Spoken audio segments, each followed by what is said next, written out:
just living my life, just living my life, just living my life. Just living my life, just living my life, just living my life. It's my time. Just living my life, just living my life, just living my life. It's my time. Just living my life, just living my life, just living my life. It's my time. I came from Philly, then I moved to Harrisburg. Spent time in Cali, blowing on the rarest herb. Made some bread, was a manager then. Good at dealing with people, couldn't handle the pen. Money had me scrambling like Randall back then. Ups and downs with my chick, hard to handle it, man. What's the dough really mean without family and love? Still go for your dreams, but put family above all the shallow shit. People try to take you off your path, you don't allow that shit. Stop wanting love from those that don't know you. Appreciate your folks that seen what you go through. Why would I stop? I don't even know how. Papa Zan, that's the only way I'll slow down. I could entertain y'all, but I'm no clown. Puff and puff on that L till it blows down. Just living my life, just living my life, just living my life. Just living my life, just living my life, just living my life. Just living my life, just living my life. It's just normal. All right. Hey, everyone. Anthony here with Interviews with Everyday People. Just to get the quick things out of the way, if you guys like what you hear, please hit that like and subscribe button. Great intro music. Thank you again by Vito. He's a rapper at Harrisburg. Go check out his pages. Everything that we're going to talk about for the most part will be in the links below. And if you like what you hear and you want to help support us, we do have a merch page as well as a donation tab if you want to go hit that up. Check out our Facebook pages. Give that a like. We're closing on 2,500 people, which is crazy. That's insane. Yeah. Just hit our year mark too, so that's really exciting. Huge thank before we start as well. Over the weekend, went to go see some cool bands, took some photos, getting a little better with the camera, figuring some stuff out. But the guys at Hooligan, man, you guys gave me a lot of love the other night. Gave me a lot of plugs, man. That was awesome. Thank you guys so much, Keith and the rest of you. So I'm going to let you, as my guest, introduce yourself here. My name is Mykal MuCulloch. I am from Schuylkill Haven, Pennsylvania. I work for the recreation department. I'm actually the facilities director down there. I've lived here pretty much all my life. Like, I actually came here from the Pittsburgh area. Okay. That's where I actually moved from when I was younger. My dad came to the area for work, and I've been here ever since. So, being a Pittsburgh fan, mm-hmm. It's kind of I've always been out of the. I'm in Eagles territory, so anything Philadelphia kind of overshadows my. Yeah, well, I'm a Washington sports fan living in the heart of Philly area. So you know my pain. Yeah, it's a little harder for me though because we're in the same division. Yeah. At least I'm separated. So yeah, you got play preseason every now and then. But I've been here. I'm married to my wife Natalie, and I have two girls. I have Reagan, she's 9. She's my oldest daughter, and then I have Taylor, who is my 2-year-old. She's my energy. She's the one that just never stops and never stops. Reagan's my sidekick. Mm-hmm. Taylor's the bane to my everything going on. So where'd you get Reagan from? Actually, my wife is very political. So we have Reagan as in the president and Taylor as in the president. So the only thing I got was, and Reagan's actually Reagan Liberty. Okay. But now, my heritage, I'm Scottish, so that's a big influence. My first name, a lot of that stuff is the way it's spelled, and so Taylor's middle name is Skye, as in the Isle of Skye from Scotland. So, which digs into. I tell Natalie it's because of being from Scotland, and actually it's because I'm a big Alien fan. Yeah, and in Prometheus they shot in the Isle of Skye, so that's my reason. Yeah, but I hear Reagan and I immediately turn to The Exorcist. Oh yeah. Oh. No, we haven't had any of that yet. So we're okay so far. Taylor, I swear sometimes Taylor's head spins, but we just don't tell people. Yeah. She's kind of who she is. And then I have a cousin named Taylor that I used to help coach in soccer, and her dad is a Jersey boy. So Taylor Ham. Yeah. So it's actually a tell. Like I said, it's funny. People don't realize that kind of stuff, if you think about it, it's a tell of, because like I said, if anybody knows my wife, they know how patriotic she is. So as soon as you hear Reagan Liberty, it's like, well, that was pretty much explained. And then it's like, oh, what's your other daughter's name? Taylor. Oh, okay, we understand it. Yeah. So it's pretty self-explanatory. I didn't get much of a choice in that. Like I said, I got Skye, but that was about all I got. If we had a kid, daughter probably would have been either Mia, because we're both huge Pulp Fiction fans, so Mia Wallace. Okay. Or Lydia, Lydia. Yeah. Beetlejuice. Yeah. I'm game for that. That's a good, and then if we had a son, there was no doubt, there was no competition. It was Bruce all day long. I'm a huge Batman fan. Yeah. So it's either Bruce Wayne, Bruce Banner, or Bruce Lee. You can't go wrong. You can't go wrong. If you're naming a boy, my theory is, I mean, like, oh, here's Josh or Steve, and everyone's like, oh, fuck Josh and Steve. You're like, I'll fight him. Like, Bruce is coming for you. You're like, Bruce. Yeah. If you think about that name. Yeah, you're like, all right. Let me check his Facebook. Well, that's my thing. Like, I tell people all the time, like, as a parent, you can either be good to your child or you can, like, put them into damnation for the rest of their life, depending on what their name. I got Mykal. Okay, Mykal it's not normal. It's Mykal. Okay, so I went through all my years of school being called Mykal. Everything under the sun. If you pronounce it the way it's spelled, it's Mykal. Yeah. But my brother, so my parents did that to me. My brother, they just put Eric with a K instead of Eric with a C. Yeah. Yeah. So me, I took that the whole life. So I thought when we were having kids, I'm like, listen, I have never been able to find anything with my name on it. Not even those little cheesy license plates. Heidi has that problem. Nothing. Yeah. But my brother, oh no, Eric with a K. You can find that everywhere. Yeah. So Reagan and Taylor, we tried to do at least the spelling so they can eventually find their name somewhere. I just couldn't do that to them. I couldn't do that to with them. Tony, I used to always, I didn't have an issue with my name until I met, like, really with my Italian side or, like, the Irish side. They'd be like, why you're named Tony, right? And I was like, why? Because all the stupid guineas coming off the boat, they just had 2 New York on their chest. And they thought it was a name. And I was like, oh, cool. Thank you. Well, I thought it was something really nice and special. You just destroyed that for me. Yeah. Speaking of movies and guineas and Irishmen, have you seen the Irishman on? I did. What did you think? You know what? I liked it. I like those kind of movies. Oh, me too. My only thing is I thought it was very slow paced. Like I thought there's some points where they kind of drew it out a lot more than it had to be. But I guess from what I took, they originally wanted to make it a series. So it was kind of cut that way, and then it was like, no, we're just going to make it a movie. So they kind of, it draws out, but you can't go wrong with the cast. De Niro, Pacino. I mean, Pesci. He does not get enough credit for the way he plays a character. Yeah. Like when he goes in, like they talk about method actors, and like when he played, now of course most of the time he's playing the same type of player or same type of person, but he's incredible. Yeah. He's incredible. But such a good story too. Al Pacino is. There's a lot of roots to that story based in like Hazleton. Yeah, it was, and Wilkes-Barre and stuff. Yep, that was. Well, the cool thing was, especially like I guess it was coming out of Philadelphia, so it was neat because a lot of the areas that you saw are still areas around here today and stuff. Which is really cool. I like that kind of stuff that you like. Oh, I know that name. Yeah, I mean, stuff like that. I love mobster stuff and Italian mob and Irish mob, and a lot of people don't realize is like how much history is in our area when it comes to the mob, because we're a hub. Like, we're 3 hours from everything: Pittsburgh, Philly, and New York. So we're like a central hub.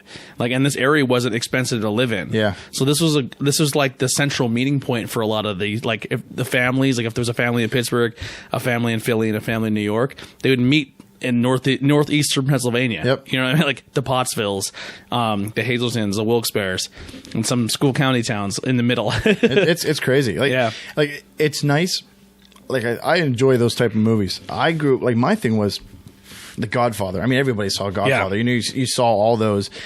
Scarface. I mean, if you haven't seen Scarface, you might as well just walk away. That's how I feel about Goodfellas. Goodfellas. That's an incredible movie. Yeah. But like my thing was, I watched those. I didn't know about those movies because I grew up watching. Like I was all sci-fi. Like that's just the way I started out. And then all of a sudden, like I'd go somewhere and somebody would be watching something on TV and they'd be like, "What's this?" "Oh, this is Goodfellas." I'm like, "Oh, what is it?" "Well, sit down and watch." And I'd sit down and watch. The next thing I'm like, I got to watch this again just so I like connect all the points, because you get drawn in and you don't realize, because it's more of out of all the genres, it's the most real life. Well, they're based on real story. I mean, The Godfather is based on events that were kind of pulled from here and here. So there is some likenesses to stories. Obviously, some of them are a little embellished, but some of those have some actual deep truth to them as well. Yeah. Goodfellas, I mean, it's taken liberties here and there to make a story, but for the most part, that's based on a real story, real people. The Irishman, based on the same thing. Scarface is loosely based. It was a remake of an original, right? But it was based loosely, once again, like The Godfather, off similar stories. Yeah. Trying to think of another really popular one. What was the one that what's his name was in? Johnny Depp, where he played what's his name from Boston. Blacklist? No, it was wait, what's it? I'm trying to think of it. Shit. Now you just blanked me. That was based on some true events. Casino was based on true events. Yep. Like I said, all those, and they're cool. It's a piece of American history. Yep. That mobster stuff. If you ever go to Vegas, on Fremont Street, there's the Italian mob museum. Right. The mob museum. Do it. It was the coolest thing in Vegas we did the entire time we were there. Like neat. It's like an old courthouse, and each floor is kind of like the history, the beginning of the Italian mob, then like the initiation process, and then like their upcoming, and then how they got into cities and constructions and business, and then it gets to like this one room, and you're like, all right, you can make a right here and bypass this whole one room, these next couple rooms because they're super graphic, or you can go like and kind of go to another part because that whole floor was like actual like police footage and film, photos and stuff of people getting whacked. Like it was crazy. Yeah. Like that. I mean, you talk about living in fear. I mean, can you imagine like you tick the wrong person off and like you're looking over like.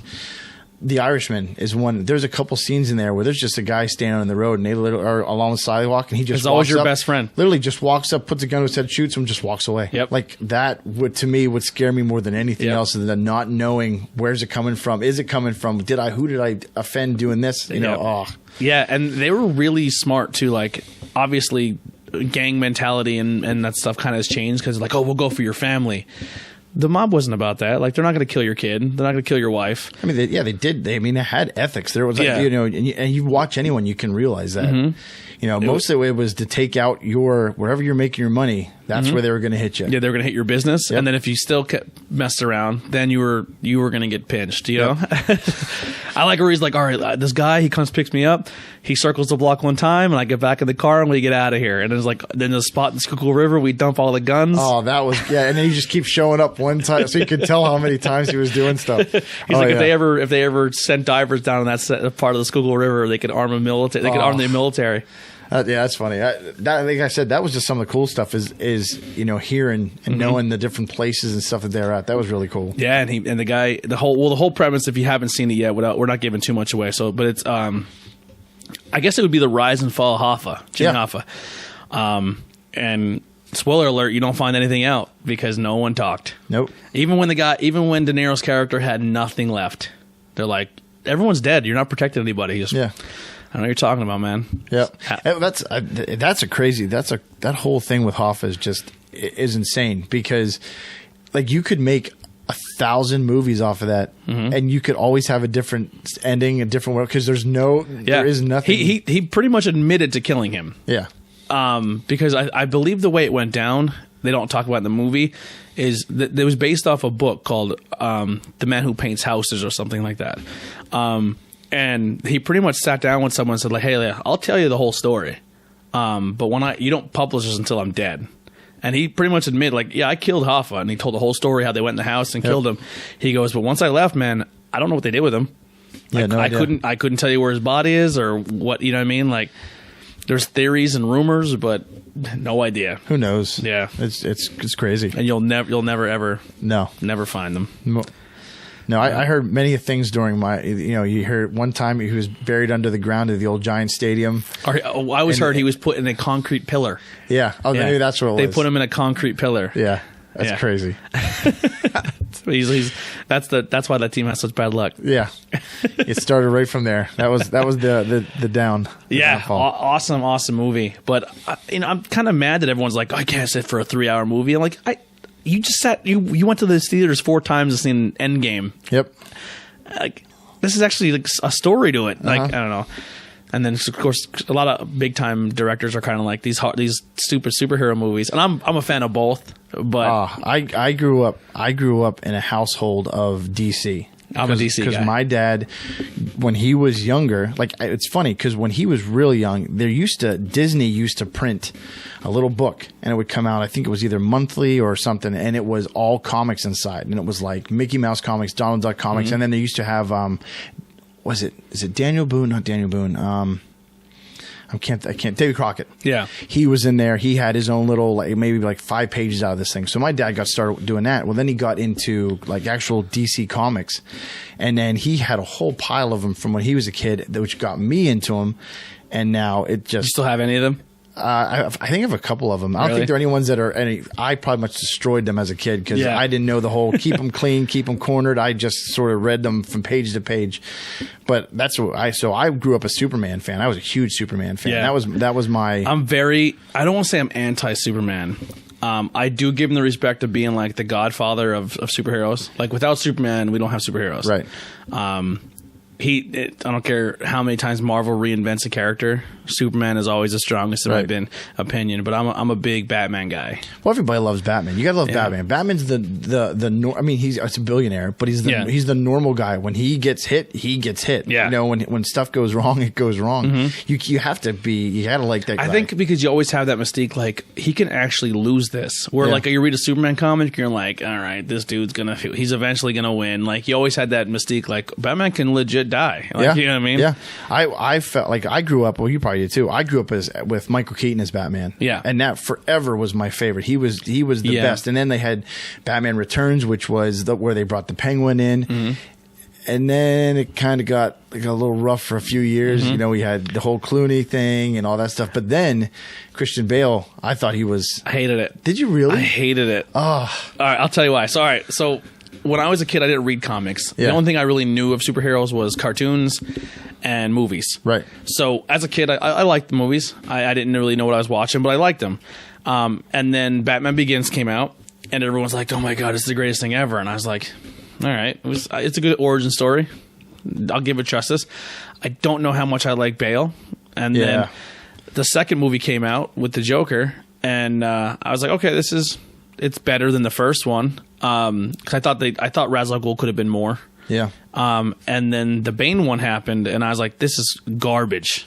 I hated it. And then they're like, "Well, you're a Batman fan. Like, why didn't you like those 3 movies?" I said, "If you're a moviegoer, I think they're great movies. If you're a moviegoer, but if you're a comic book fan, I couldn't get into them because I don't like when they try to make comic book characters realistic. Right.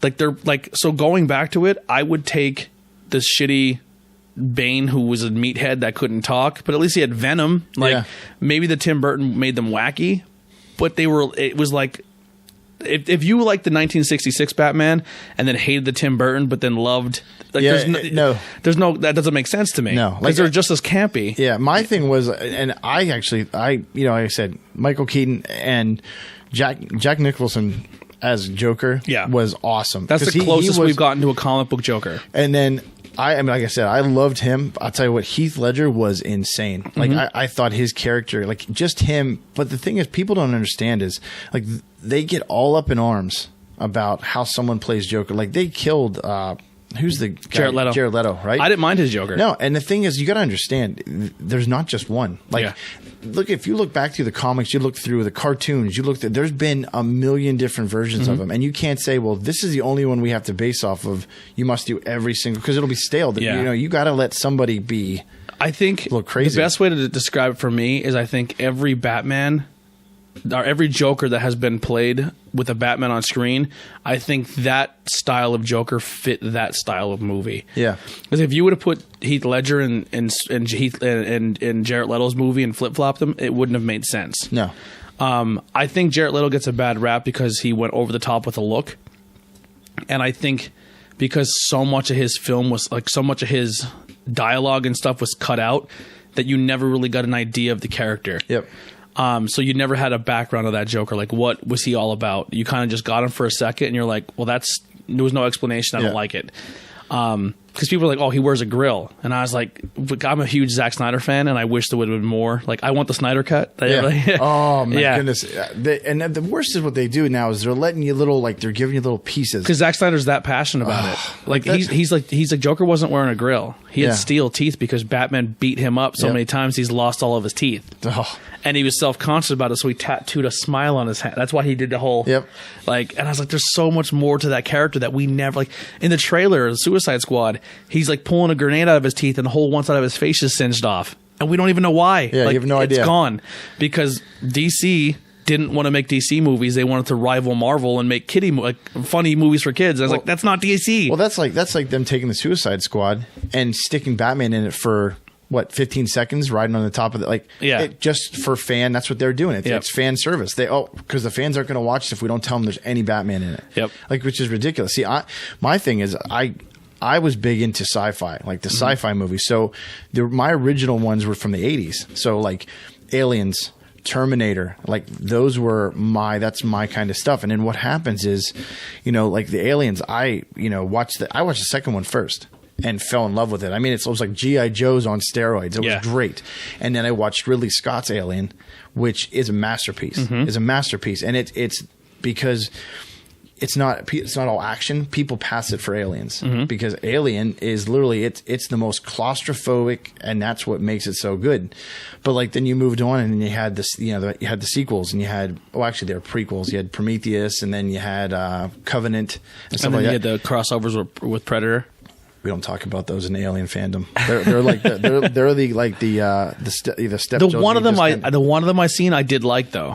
The original AVP that came out, which was more based off the comic, was awesome. When they did Requiem, it was a mess because Requiem was real dark. Wasn't the third one after that kind of good then too? Well, there was like 3 of them. The second one was garbage, but then like third one that was kind of like a reboot again. Well, there's 2. There's Aliens, and then there's all the Aliens, and then there's AVP.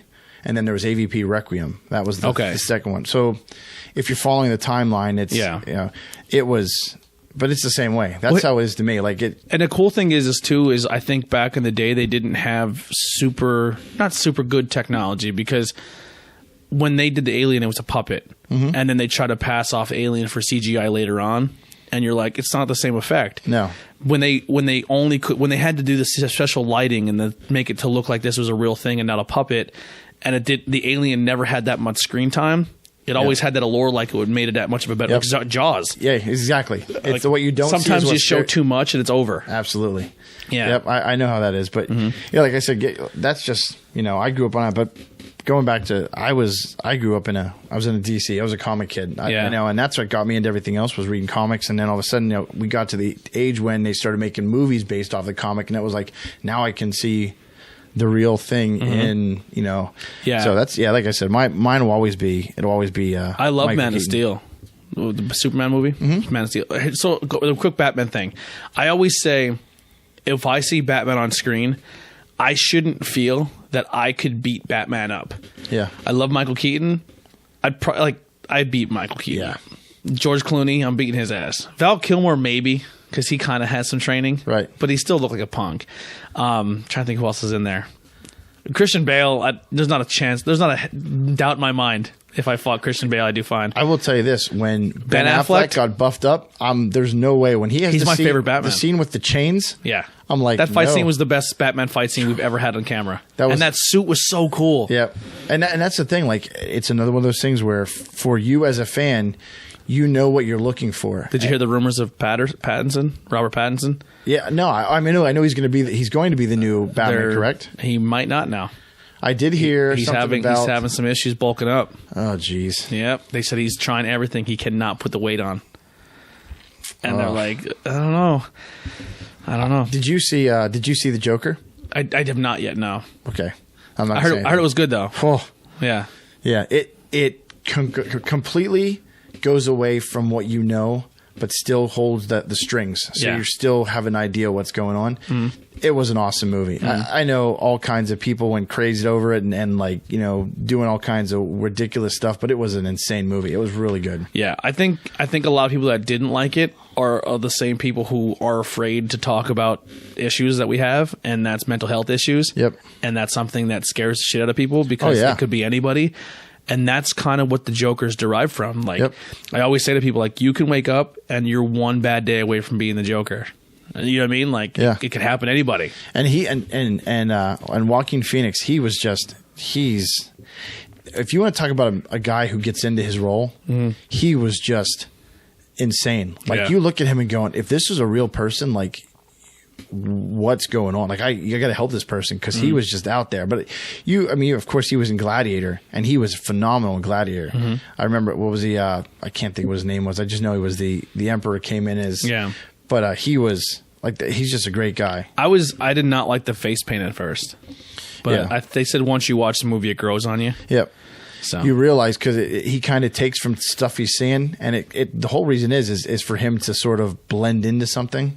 And it does once you start to get to it, and then and that's where you really start to be like, oh, this is Joker. Like you start to see like, the green hair and the whole 9 yards. But yeah, it's awesome. It's funny that like it literally turned Brooklyn into like a tourist attraction. Oh, the stairs that he comes down and is dancing on, like people are all ticked off now because like there are like hundreds upon hundreds of people are showing off just to go down the stairs. This one dude was taking a video and he put it on like social media. He's like, look at white people are in Brooklyn. Oh, look because these stairs. He's like, I've never seen this many white people in Brooklyn. No. Just to go down some stairs I saw in the movie. Yeah, and everyone's doing photo shoots and stuff on them. Yeah, it's crazy. Hey, if it picks up business in that part of town, why not? Right? Yeah, you gotta go use for it. Put it out there. Yeah. But now Terminator, did you see the newest one yet? No, I did not. I heard good things. I heard good things. It's a hard age for any of us, day and age for any of us that are movie buffs, because you cannot read anything, and not for a spoiler wise, but because people criticize movies and they ruin it. As in, like I'll go on and somebody will say like, oh, the newest Terminator, oh, it's absolutely horrible and all this, and you're like, you're like, oh, are you kidding me? Like, and then you go and see it and you're like, it's phenomenal. It's the best movie I've ever seen. That's how I feel with Batman vs Superman. Yeah, I love that. Man of Steel, like I said, that version I loved. Like I thought the Man of Steel was great simply for the fact that it was I don't want to say this, like it doesn't look like a movie shot on a stage. It's an open world. Like my favorite scene is when he comes out after he gets his suit and he goes down to the ground with his fist and everything starts rippling and then he just takes off. Like that is the cool. You're just waiting in that movie for him to fly. That's what you're waiting for. And then to see that happen. There's a bunch of scenes like that. The one where the guy takes him off in the bar and throws a beer on him, so the guy comes walking out and his truck's mangled around all the that's great. Yeah. And then they just made it's supposed to be a Superman movie, but they couldn't get the rights to it, so they just did. I don't know how he got away with it, but the Red Dawn movie, where pretty much Superman comes down and he's evil. Oh, okay. I forget what the name of the movie's called now. Brightburn. I think it's called Brightburn. I know. It's if he's the kid and it's like the opposite. Yeah. And like the parents are trying to figure out what's going on and like he's like, oh yeah. Well, that's like an other universe comic. Okay. And they couldn't get the rights to make it, so they're just like, fuck it, we'll do it and just not call it Superman. That's crazy. Yeah, it's supposed to be really good though. The movie stuff is amazing. Is there anything like coming out or something you've recently seen that you were super into? Oh, I loved Endgame. Endgame? That's probably I think that's the last thing I really, because I actually saw it 4 times in a theater. Really? Yeah, I loved it. It was great. All about it. You know what? Besides Superman, if I would have to say somebody else that I really enjoy, it would be Iron Man. I think Iron Man is absolutely. I just like his character, and you know what's funny is he literally he's Batman. Yeah. If you think about it, it was a billionaire and has all the abilities to do everything he wants to and stuff like that, but he still kind of fights for the little guy, and he's vulnerable. Yeah, he's the same way. But mine would be Daredevil. Really? I'm a Daredevil guy. Yeah. I still remember the Ben Affleck. I actually liked that movie. A lot of people. I thought Ben Affleck himself was good in it. Yeah, I just thought the story itself was horrible. That was that time when they were making like the cheap budget. It's a Hollywood movie, but it's cheap as you can get. It's a superhero movie. We're not going to put budget into this. Who was Kingpin? What is his name now? I can't think. I'm trying to think what his name was. I know Bullseye was Colin Farrell. And then Elektra was Garner? Garner, yep. Yeah. Kingpin was what is his name? Was that Black Kingpin? Yeah. Michael Clark Duncan. Yeah. Which is cool. Actually, the Kingpin that is in the series that was on Netflix. He was good. Is I can't. My name's. He's a dude from Full Metal Jacket, right? That shoots himself. He's incredible. He was awesome. That was a good Daredevil show too. Just one of those things. I don't know why. Like I love that Punisher. The Punisher series Netflix had was incredible. Yeah. I actually heard that he is actually going to, when Marvel brings him into their universe, he's actually gonna play. Punisher. I would keep the Daredevil too. I don't know. They should definitely do that. I think out of all the Marvel movies. So I started off, I was like, okay, I like Iron Man. I hate Thor, but I liked his first movie. I didn't like his second one. I loved Captain America's first movie, and people think I'm crazy every time. I did not like Winter Soldier. No. You know what? The original one was closer to the comics. Yeah. It kept the original, like, before he was in the president, like, because there was like I'm trying to think of what his name of his group was. That he has with him towards the end of the movie. But like my dad said, when he was a kid, like they had their own comics and all that. It was a whole group that had their own stuff. And he said that's why he enjoyed it, because you got to see all the characters that he remembered, from when he was a kid. But yeah, I think that one, like, and I liked my famous was I liked the Hulk with Edward Norton. Yeah. Edward Norton he could do anything. Yeah. I mean, he was the thing about that was, and don't get me wrong, Mark Ruffalo's, did I say that right? Ruffalo is not by any chance a bad actor. I mean, I think he did great, but I think Edward Norton, the way he was like, the skinnier guy, the frailer guy, and then would turn to this thing incredible, like made it from one point to, point A to point B. But I thought those were great too. But they were the same way. That's when they were just pumping movies out. And then all of a sudden it was like, let's try to combine all this stuff and just forget what we saw. Civil War did not do it for me. I did not like Civil War. Because I love the Civil War comic, and then when the movie came out and they were all fighting in the airport, and they were like, it didn't seem like a real fight. They were all like joking around. Yep. I was like, they had no serious like tone, and there was never a villain in a movie that I was like, this villain is even going to remotely put up a fight. No, that's the one thing. Besides Thanos, the Marvel universe has really not. Ultron was garbage. They beat him it felt like they beat him in 13 seconds. The characters, they just don't have a villain. Like and then they bring some villains. Is Crossbones? Is he one of them? I think. Yeah. They bring him up and they never gave him his full. Yeah, they beat him in 13 seconds. Yeah, like it's ridiculous. Yeah, but I loved Black Panther. Yeah, Black Panther was very good. I loved Ant-Man because I just love Paul Rudd. He is awesome. And Endgame, what was not Endgame, but the one before that?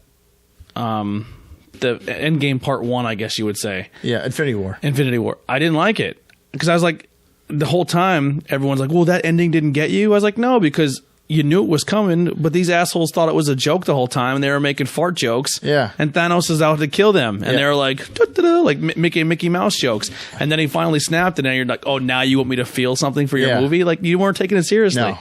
Endgame to me there's a lot of feels in Endgame. Like there's a bunch of times that maybe it might be the fact that, like I said, I have a 9-year-old daughter, but the whole Love You 3000, like I can't watch that correctly. And then the scene at the very end, like I said, spoilers for anybody who hasn't at this point. If you haven't seen it, it's your own fault. But like when they do the funeral at the end, like that takes me. I can't do that. And did you see they have? Which I love how Disney does this, Marvel does this, how they're like, okay, here, we're going to release this one. Okay, now 2 months later, oh, by the way, we're releasing another version, and now we're putting 15 minutes of extra film in it. You know why they did that? Yeah. Just because they didn't hit the box office numbers they wanted to. Just to beat Avatar? Was it Avatar they were trying to beat? Yep. And then they'll release it now. 2 months from now, they're going to release another DVD. And now we're giving you 30 minutes more of. It's like, why didn't you just give it to us now? Let me see, because they have there's a scene. I guess they cut out. I don't know if it's going to be on the new the new release or what it is. I think Disney Plus actually added it. Is it the scene where Tony Stark's actually meet and talks to his daughter? She's older. No, that was at the end of the original one. Okay. Or no, did he talk to his daughter or he talked to his wife? I think he had a hologram that talked to his wife. Okay, well this scene is actually is it the Soul Stone? Somehow he has the Soul Stone, and I don't know if it's when he does his snap, but there's actually a scene where his daughter, as an older age, is actually talking to him, and he gets to see her as an older age.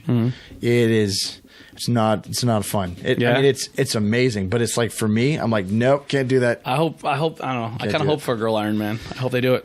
And the comics is already jumping it. The Marvel's gone through. They're doing a whole female shift now. Thor is now Natalie Portman. Well, they went back. Did they? Okay, yeah, it was Unworthy Thor, and they changed it back again. Okay. Hulk was actually an Asian kid. Captain America is black because he's he's Falcon. Yep. Trying to think what else he changed. Iron Man is a girl. It's a black girl. Spider-Man is Miles Morales now. Did you see that? Did you see? Is it Into the Spider-Verse? I loved it. Oh, it was great. It was good. That was a great. I mean, for being a Nicolas Cage as the noir. The noir. Oh, that was great. That was great. Let me just check something real quick. Hold on. All right. Sorry, with the new camera, I get paranoid because the other camera had a flip-out screen that I can see if it was still recording. Yeah. So all right.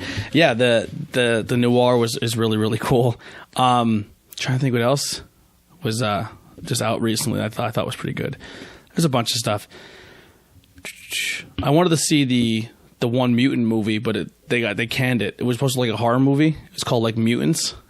I don't know. Yeah, there was a bunch of trailers for it, but then it got scrapped. I was big into like Netflix gets me excited all the time because they come out and I'm like, oh, look at this movie coming out, and then you watch it and you're like, it's just like B plus, like movie wise. Like they've had a whole bunch of them come out. There was one, it was a couple of months ago. I think was it called Mother? I think it had is it Hilary Swank? Oh, no, Jennifer Lawrence.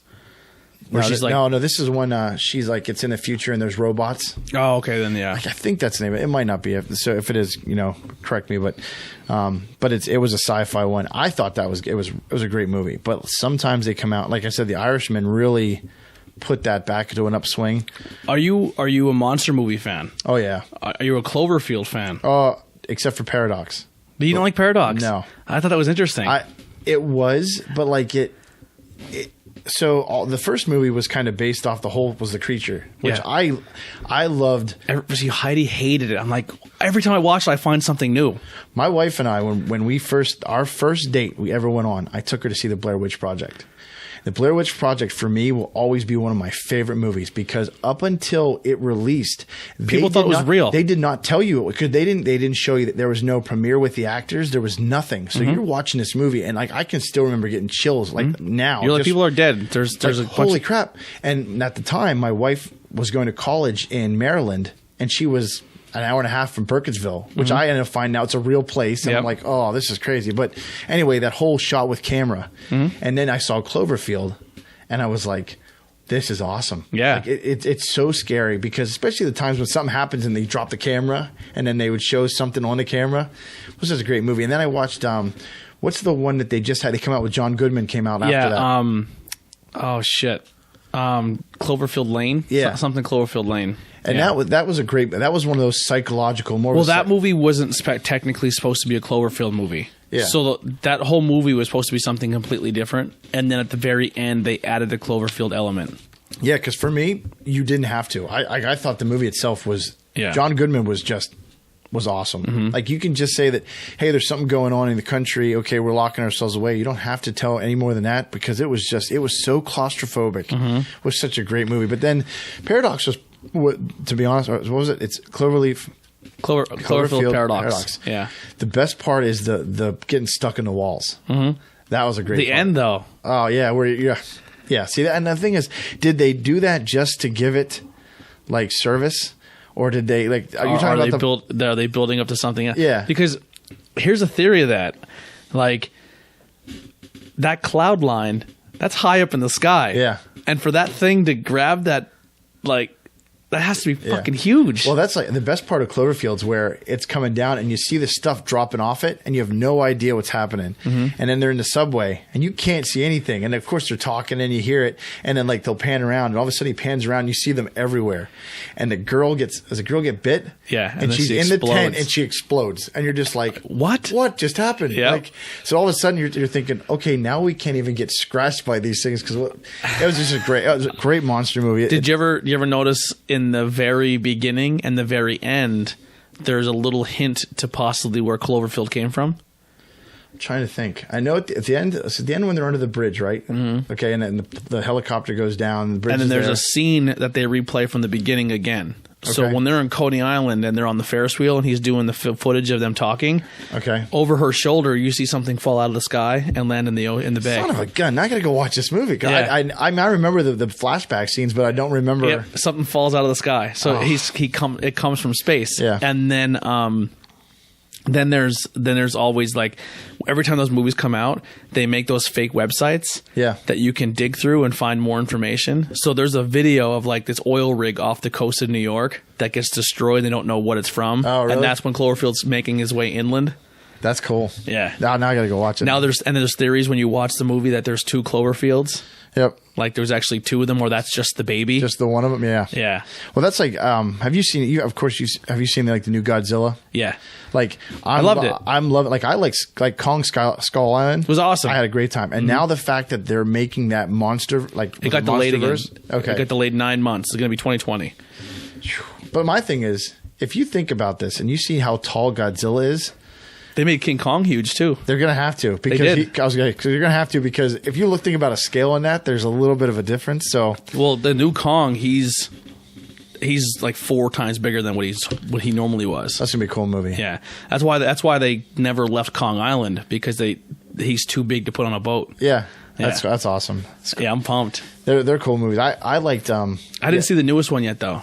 What's that? King of Monsters, where he fights like Mothra and stuff. Oh, that was great. I didn't see it yet. I like the Godzilla that would have been the one before that. Where you just I New thought York. that was a great movie. Yeah. Oh no, there's the one in between there.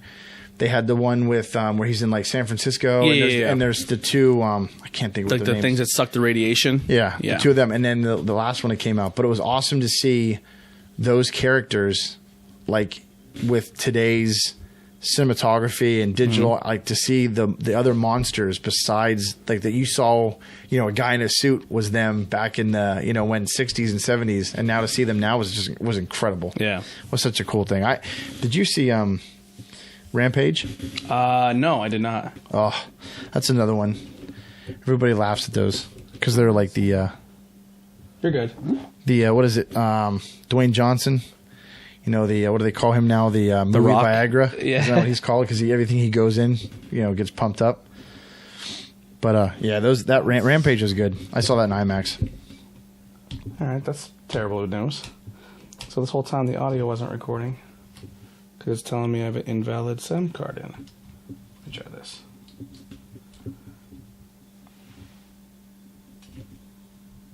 Oh my god, I hate my life. Sorry about that. No problem. New technology woes. Let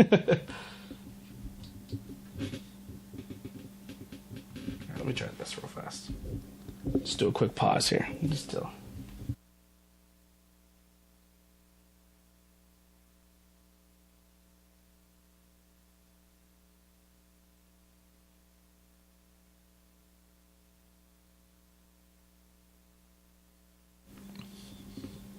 All right, there it goes. For some reason, it was just not recording the audio, but I could pull it from the camera. Oh, hopefully. Before we actually start, let me just double check that. Sorry about that. Nope, no problem.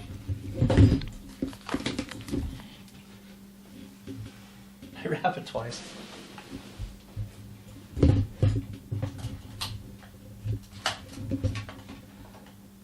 nerdy talk. So I'll be doing tomorrow too. On our other show. I love nerdy talk. Huh? I love nerd talk. Are you a gamer too? Oh yeah. Yeah, right now I'm deep into Borderlands 3. Oh, I didn't pick it up. Yep. So I All right, we're in good shape. All right, so I just got to do a little extra editing. All right, so you're Godzilla. We took a quick little break there, just making sure everything was good, just so the power editing, our conversation looks like it cut short real quick. Big into movies and also into gaming. Yes. What system? I have a PS4 and an Xbox One. Same here. So the Switch? What's that? Do you have a Switch? My daughter does. Oh, I love the Switch. My daughter does. She has her favorite is she likes the Jurassic Park Legos, and it just came out for the Switch. So she's like, I use it for Mario Kart. Okay. Because the Mario Kart that came out has the old, Rainbow Road and all the old stuff on. So her and I battle back and forth on that. But she likes the they have the Jurassic Park Lego is now on it. Yeah. So, yep. I'm playing Pokemon right now. Okay. I'm a big Pokemon guy. That's pretty much what I'm obsessed. I don't even think I touched my Xbox in a while. I have the Xbox. I actually can get a bunch of PS4 games in a couple of days here. Andy, who's on our show, he's like, "Hey, I'm going Black Friday shopping." I was like, "Yo, here's like $65. If you can get me some of the exclusives, whatever you can get." Yeah. And he's like, "Hey, with your money, I can get you like 6 of the exclusives that you want and still give you $10 back. I'm just gonna order them online." So I'm getting Spider-Man because I haven't bought a PS4 game in forever. Right. So I'm getting Spider-Man, Horizon Zero Dawn, That was like the dinosaur. It's incredible. Yeah. I wasted a lot. Days Gone. Days Gone. That was the zombie one. Yep. Detroit Become Human. I saw previews for that one. That one I'm excited for because I'm a huge fan of Heavy Rain. Okay. That was an older game. And then what's the other exclusive? Oh, God of War. God of War. Yeah. Days Gone. I'm not even 50% through that game. Really? That game is absolutely incredible. I heard it was bad when it first came out, and they had to pick all the patches. They did a couple things here. Like, it never affected me because I'm assuming it was the stuff that I hadn't got to yet, or it wasn't out yet. But it's another one of those movies where like the cutscenes, like they hit you, like you're like, and then when stuff starts like happening, you're like, you get driven into. Where I found myself playing it simply like, oh my goodness, there's a chance that this might be, I got to go. I got to do it. So I would sit there and I'd be like, oh, it's 12 o'clock at night. No, I'm just going to do this. So I find out what happens next. Next, I look at the clock. It's like 1:30 in the morning. I'm like, what did I just do? Like those type of moments. It's incredible game. Now, that game, do the zombies ever become too easy or because there's so many of at one time? No. You have to run? Like when they run all the time. So you have to it's all about stealth. Like the game makes you do things like it's not like, okay, if I want to get from point A to point B, I got to crouch the entire time. But there's ways in the game where, you throw a bottle and then they all swarm to it. So that gives you your chance to go out. Or like Daryl in The Walking Dead, you have a crossbow. So you can do silent kills, or you can do takedowns where if you come up behind something, you can, do a takedown and quietly drop it to the ground. But when you hit like there's a point, it won't spoil it for you, because if you've seen any of the previews for the game, there's a part with a lumber yard. That's what they chose for the demo. You're just running for your life. It's insane. There's a bunch of spots in that game where like there's one, you're at like an old ski lodge and you stir, because they have what they're called like nests. You stir one up. You're like, you just literally just keep running. Yeah. You're just running. And you're like, until you find something you can either climb or you can get somewhere. Can they climb? They can't. No, okay. No. So if you get high, they're like, you're just like, how the hell do I get down? And then the thing is, like, it's a cool game. It's got a lot of crafting stuff in it. So you can you find stuff along the way and you can craft them together to use for different things. So cool. But I will tell you. Yeah, I might be heavy in my PS4 for a little while. Yeah, you will. That game. What was the other one you said? You said Days Gone? Days Gone, God of War, Detroit Become Human, Horizon Zero Dawn, and Spider-Man. Horizon Zero Dawn is just visually an incredible game. Like that's one of those games that comes out of the box and they're like, oh yeah, we're just going to come out with this. And you're like, what are you thinking? Like, animals that are mechs, and then you play the game and it's just incredible. Yeah, I found. Like what I started doing was I found myself watching YouTube videos. Really? I'm like, I got to figure out how to do this. I can't. I've been playing for the game for 8 hours and can't get past. I'm like, I got to watch YouTube. So I watch YouTube and I do like little hints, little tricks. Yeah. So if you guys are interested in something new we might be doing here on the channel, I just picked up this bad boy, the Elgato HD60. My buddy Billy Trey is going to come help me set up a stream. So you might actually see some video game streams. I think I'm only got to go outside the box and maybe not go like Twitch or I might do Mixer, but I might just keep it on YouTube and just build up the YouTube base. So I might actually just do some gaming stream on YouTube. That's pretty cool. Yeah. What I find, like I would laugh at my daughter because my daughter she'll watch YouTube. And when she watches YouTube, she watches other kids play with their toys. Yeah. And I'm like, it's huge. Like, what are you doing? Like, you're just watching some girl do her Barbie in her Barbie house. Then I started watching video game videos. And she's like, what are you doing? And I'm like, I was watching them play video games. She's like, and you make fun of me. And I was like, yeah, you got me on that one. Yeah, I watch videos all day long on how to like take better photos. And like, YouTube is a great, there's times where I'm like, I put something on Netflix. I'm like, no, I'm going to watch some videos on YouTube. When I started my job, Ryan, who is my boss, he said to me, he's like, listen, if you're down at one of our facilities and you can't get the tractor started, he's like, do what I do. He's like, I go on my phone, I put in the thing on YouTube, and I watch a video of how to fix it or how to do something. Anything you want on there. I got to figure out how to screw this into a wall mount. Go on the YouTube, there it is. I'm like, that's it. And I started doing it, and now I'm like, holy crap, I can't believe I'm watching some. You know what I mean? But Yeah, it's super helpful. Yeah, and then what I do a lot too is I watch those like top 5 scary videos on and I just watch them for hours. Yeah, and then I'll get in these spirals where I'll watch like the top 5 scariest videos of all time, and then I'm watching someone get pimples popped on their face for 3 hours. Dr. Pimple Pop. Yeah, I can't. I don't know. You just get these so weird gross, spirals. but you're like, I gotta watch it. I watched for a month. I thought I had a really bad ear infection, so I went to like 3 concerts in a row, and my ears were killing me. I was at work, and I wear a headset at work, and I was like literally at the point where anytime I had like we were doing the podcast, and I had to be like this because anytime anything hit it, it was so painful. And I was like, yo, it's not getting better. And I was like, all right. Usually, like they said, ear infection lasts like a couple weeks, and I was like, it was getting worse and worse and worse. So I was like, I'm gonna go to the doctor. So I left work early. I went to the doctor, and they're like, yo, your ear's impacted. Like you have a lot of wax in there. I was like, what? And they're like, yeah. And they blew it out with water, and it was like the size of like a nickel. And That's crazy. And then I just watched videos on YouTube for like a month of people getting earwax pulled out of their ear. The best. Did you ever catch the ones like where there's like a spider in there? Yeah, and I said that the Heidi hates spiders. Oh. I don't hate spiders, but that even to me, I'm just like, no. Well, my daughter watches. You were talking about the haunted ones. She watches those, and there's this one guy, and he has some great videos. He always does like the top 10 haunted things. But he has an annoying voice when he talks. He talks like this. Hi, I'm Chills, and this is the scariest videos you ever will see. He has that upward inflection at the end of every sentence. He goes like, it's so funny. But my daughter, if you want to see what I look like, go to my Instagram page. Yeah. Dylan is chilling or something like that. My daughter watches them, and then I'll come in and she'll have it on, and I'll be like, I can't handle his voice. Like I'm like, turn the volume off and just watch the. But yeah, he didn't know that was standing right behind him. Yeah. Oh my goodness, it's so funny that you actually know what I'm talking about. I watch them all the time. They're so rough. Or I'll watch like Joe Rogan clips or Tiger Belly podcast or From Your Mom's House, Tom Segura's podcast. Was it this past? I think it wasn't this past Thanksgiving. We're at my in-laws' house, and we're on the big TV, and we had YouTube on, and we were watching fails. Oh yeah, like they have like 30-minute fails. Yeah, and we sat there, and I've never laughed so hard in my life. Just to, but it was funny because everybody's sitting around, and we're all watching it, and it's just nothing but people like slamming into a wall or people falling off their bike, and we're just rolling. I'm like, it was an hour worth of watching these. I'll tell you what, I went to a party one time, and it was literally a bunch of people sitting in a room. There's been 2 different occasions where YouTube is on TV. I think it just happened recently at a bar too, where they're like, "Yeah, I'm not putting money in the jukebox," and the bar's like, "Yo, we'll just we'll put on TV," and everyone just passed the remote around, and we're picking songs off of YouTube. Oh, that's great! And it was like a good time because everyone at the bar was like kind of giving each other different things they like to hear. It was such fun. And then you'll sit in a room and they have like one of the Alexas, because I don't want to say it because she'll start screaming, but it's like, hey, play this song, and then everyone's like, oh, that's a good song, and then like it was just like you just pass it around, everyone takes turns. But yeah, I do that shit all the time.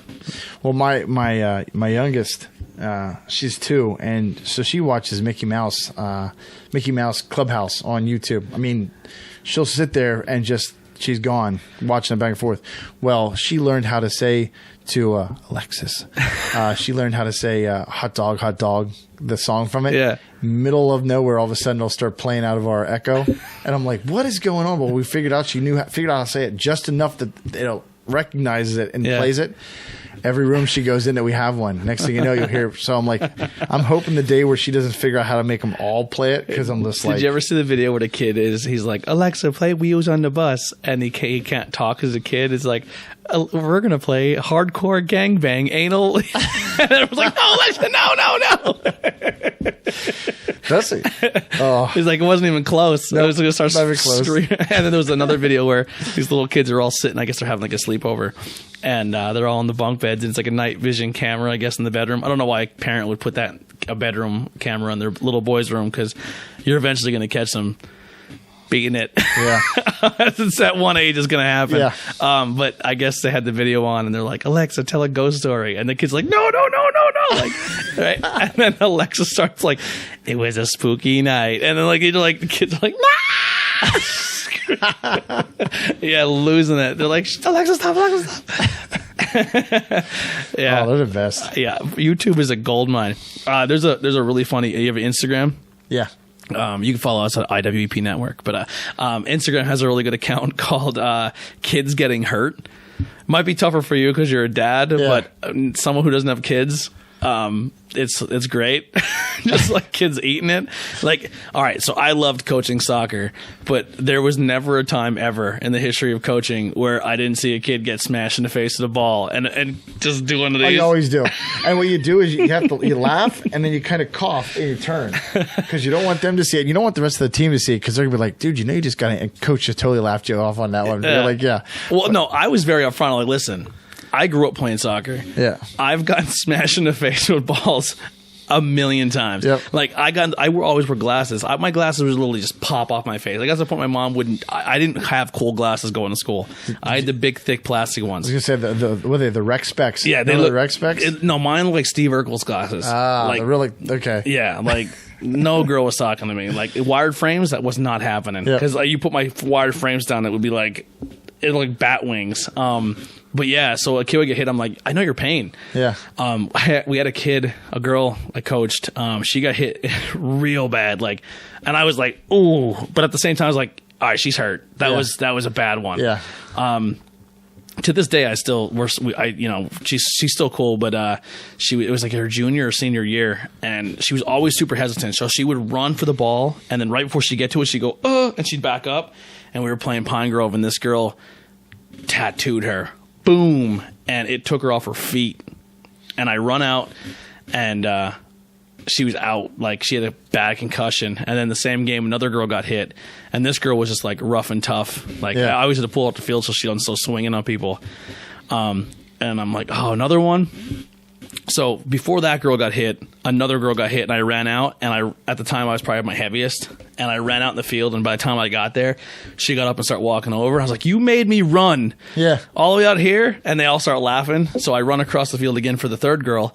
And I was like, you better be hurt. I got all the way out here. And the parents are laughing. And she's like, she started laughing. I was like, all right, get up. Let's get out of here. You took one to the head. Like, let's go get checked out. And she's like, I'm fine. But the other girl was just like sitting on the bench. Like she couldn't, like, you could tell she had a concussion. The lights were bothering her and stuff. I was like, yeah, you're going to be out for a little while. We used to get together on every Saturday. We used to have pickup football. We used to play it all the time. We had the same group of guys I grew up with when I was a kid in Orrigsburg. My buddy Matt, who him and I have been friends since we were, probably 5-6 years old, best friend. We used to go play football, and I'll never forget.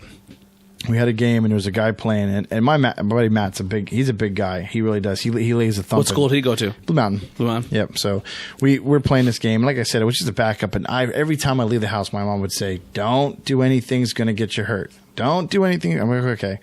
So we're playing and we're going, and my Natalie, who's my wife now, she had came to watch with one of her friends, and of course, the girls are there. You gotta make it worth it. So guys going down the sideline. One of our buddy Damien is going down the sideline, and my buddy Matt comes in like a monster truck and just hammers him, flips him end over end, and he gets up, and his nose is broke. Oh. And he's got of course, blood coming out both sides. And I'm like, dude, you got to go. He's like, no way, man. I'm not stopping playing. I'm like, well, what are we going to do? So we walked down to my wife and my friend, and I said, hey, I need something from you. And she says, what do you need? I said, I need a tampon. And she's like, what are you talking about? We took it, snapped it in half, stuck the two up his nose, and we kept playing the rest of the afternoon. Yep. He's lucky he didn't do the what a lot of people do is they'll break their nose, and they'll be like, they think they have a blood clot, and they go to blow it out, and they close their eye because all their sinus cavities I've close seen up. somebody do that before. Yeah. I had girls on the soccer team. We had a girl that, and she was great. She got a concussion. We were doing a shooting drill. Girl, as she's walking away, girl shoots the ball. It hits off the top of the goalpost and hits her in the back of the head. Boom, out. Concussion. I had a girl in high school. They were stretching, and I was kicking around. I was like playing around with a little ball, and it rolled by her, and it wasn't even close to her. It was so far away, and she's doing a quad stretch. So it's in an indoor, because we're playing indoor soccer, and she's stretched on her quad, and for some reason she thought it'd be a good idea to hop with one foot over to try to get the ball. And completely loses her balance, hops halfway across the gym, hopping, and lands in the indoor goal that has the steel frame so it doesn't fly, and smashes her head on the steel frame of the goal. She took herself out for 5 weeks stretching Oh, yeah, that was probably the worst. It's rough. It's rough. And then I had a girl that I was almost guaranteed convinced she was quitting. She was going to quit the team. It wasn't a fit for her. I still talk to her to this day. We always talk. It always comes up. So I was like, all right. I knew her friend was going to quit. It was almost a guarantee this is probably going to be her last practice. Yeah. And if she quit, that was like her buddy that brought her, and they kind of like, they did it together. I was like, they're both going to quit. So we're at practice, and her and another girl tangle up a little bit, and she does the most pathetic fall, like the floppiest flop fall I've ever seen in my life. And she hits the ground. She doesn't even cry. She's just like, ow, my knee. And I went, all right, this is her out. Yeah. She hurt her knee. Now she can't play. She can't play. She'll be done. I was like, all right, can you walk? And she goes, yeah, I can. So she limps a little bit, and then she's like, I really can't. So I was like, all right. So me and another player help her off the field, and then I call the trainer. The trainer comes and gets her, and she comes to practice the next day, and she's in a full leg cast. And I was like, what? She goes, oh, yeah, I tore my ACL, my MCL. I like the whole. And I'm like, you barely fell. And she's like, yeah, it was crazy. And I was like no sign of pain. No. Like, she didn't cry, nothing. She's tough as hell.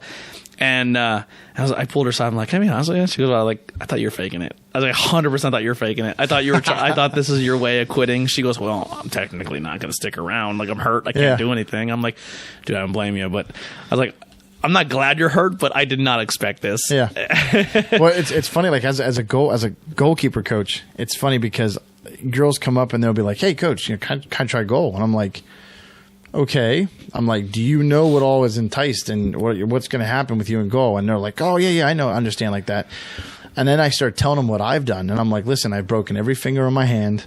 I've been wrapped around goals. I've been kicked in the face. I said, you don't understand what's coming. And all of a sudden it's like, well, maybe I don't want to try goal, and I'm just going to go back to doing this. And that's real quick. As soon as you start telling them, hey, you can break things very fast, very easily, it deters. I would have a girl come up or a boy, and it'd be like, I want to play goalie. And I was like, why? And they're like, I don't like running. That's usually what 90% of the kids who don't want to run want to be a goalie. And I'm like, all right, listen, man, I'm going to honestly right now, you're going to play goal, but if you're one of those goalies, you're going to keep your heels on the line and think you're going to stop every shot, I will bench you. Yep. Like, if you're going to play goal, you got to be kind of crazy. Right. Like, you better come, if someone's going to shoot at you, are you going to stand there and let it take you in the face? Or are you going to charge them and shut down the lane and take it from 5 feet away instead of 10 feet away? Yeah. And they're like, what do you mean? I was like, because if you just think your heels are on those line the whole game, you're gonna let every goal in. Yeah, it's hard. It's a hard thing, and I've learned that from coaching. It's a hard thing to teach, and it's in anything, but goalies in particular. Like, you have to tell them and get them to understand. Like, to be a goalie, you have to be a little off. Yeah, it'd be crazy. You really do. Like, my thing was, I enjoyed being a goalie because I knew I could run full speed at somebody, and as long as I got the ball, I had full use of knocking them to the ground, diving into piles. But for me, that's what I liked about it. Where now you get the people, and it's turned a little more finesse now. So. When I was in high school, we had the chance from Blue Mountain. We went to England and Scotland. We went over for 3 weeks to play and to train and everything like that, which was incredible. But in Scotland, we actually had a goalkeeper coach. It was awesome. The guy was maybe 5'10", 5'8", but he was built like a tank. It was amazing. Like, was such a great guy. And I'll never forget one of the guys that was with us. The first play did one of these, grabs the ball and does a flip in the air over top of the ball. Pulled him right out of the goal and said, I don't want Superman. I don't want someone that's going to go in there and do something to wow the crowd. He said, I want somebody that's going to go in there and smash themselves into the ground to make sure whatever they have to do. Because a lot of those guys will make that play, but the next time someone's coming down straight at their face, they're not going to dive at their feet. They're going to back off, or they're going to try to do something. I'll never forget. He's like, I don't train Superman. He's like, you're either going to go 100% gritty, get yourself in the dirt, whatever it takes. And it's the way it is. Like, you have to be a little bit not all up there. Yeah. And we really do. And nothing against the position, because I've seen some amazing goalkeepers in my time. Like I said, we had 2 or 3 of them at Blue Mountain before I was there, and then even after I was. But it just, you can't just tell somebody, hey, this is what's going to happen. You can't stand, like you said, your heels on the line and just be like, oh, they're going to kick it right to my hands. It's you're going to have to go somewhere for it. Yeah. And Haven's rough because Haven has turf. Yeah. So it's like carpet turf burns all the time. Especially when it's hot. Yeah. Oh, yeah. And then then you get those little rubber beads and they're sticking in there and it's all skin's all gone. It's rough. Yeah. We used to have arguments like, because obviously you definitely feel the pain on this. Where football trumps all sports in the area. Yeah. And I remember someone telling me, they're like, well, that's only because there's not a good soccer program in the area. I guarantee if soccer was the majority thing, that would trump football. I said, I disagree. Do you know how many banners Blue Mountain has when it comes to boys and girls soccer? If the football team wants to practice on the field and the soccer team wants to play a game, the soccer team's game is held on their practice field. Yep. They will lose their field every single time, and that's a damn shame. Yeah, it is. And the sad thing is, and you've probably noticed this, like I said, you've been in soccer too, but I think the winds of change are starting to come because with all the injuries and stuff that are happening in football now, between concussions and all that stuff, you're seeing a lot more parents are not putting their kids into like the midget programs for football and stuff like that. And I'm not saying anything against football because I am a huge football fan. I would not sign my kid up for football until they're at least 16, 17. When their bodies aren't developed yet and you have them out there taking those shots, and like I understand helmets are super safe, but if you ever watch a little kid football game and they're little like bobbleheads, I'm like, Jesus, they're literally one big pop away. Yep. Like, because one kid at the age of 12 is 120 pounds and the other one's 87. Like, right. He's going to die. Like, you're going to hurt somebody. Yeah. And I get the same thing can go for soccer as well. I coached a kid at a boy level who played football his entire life.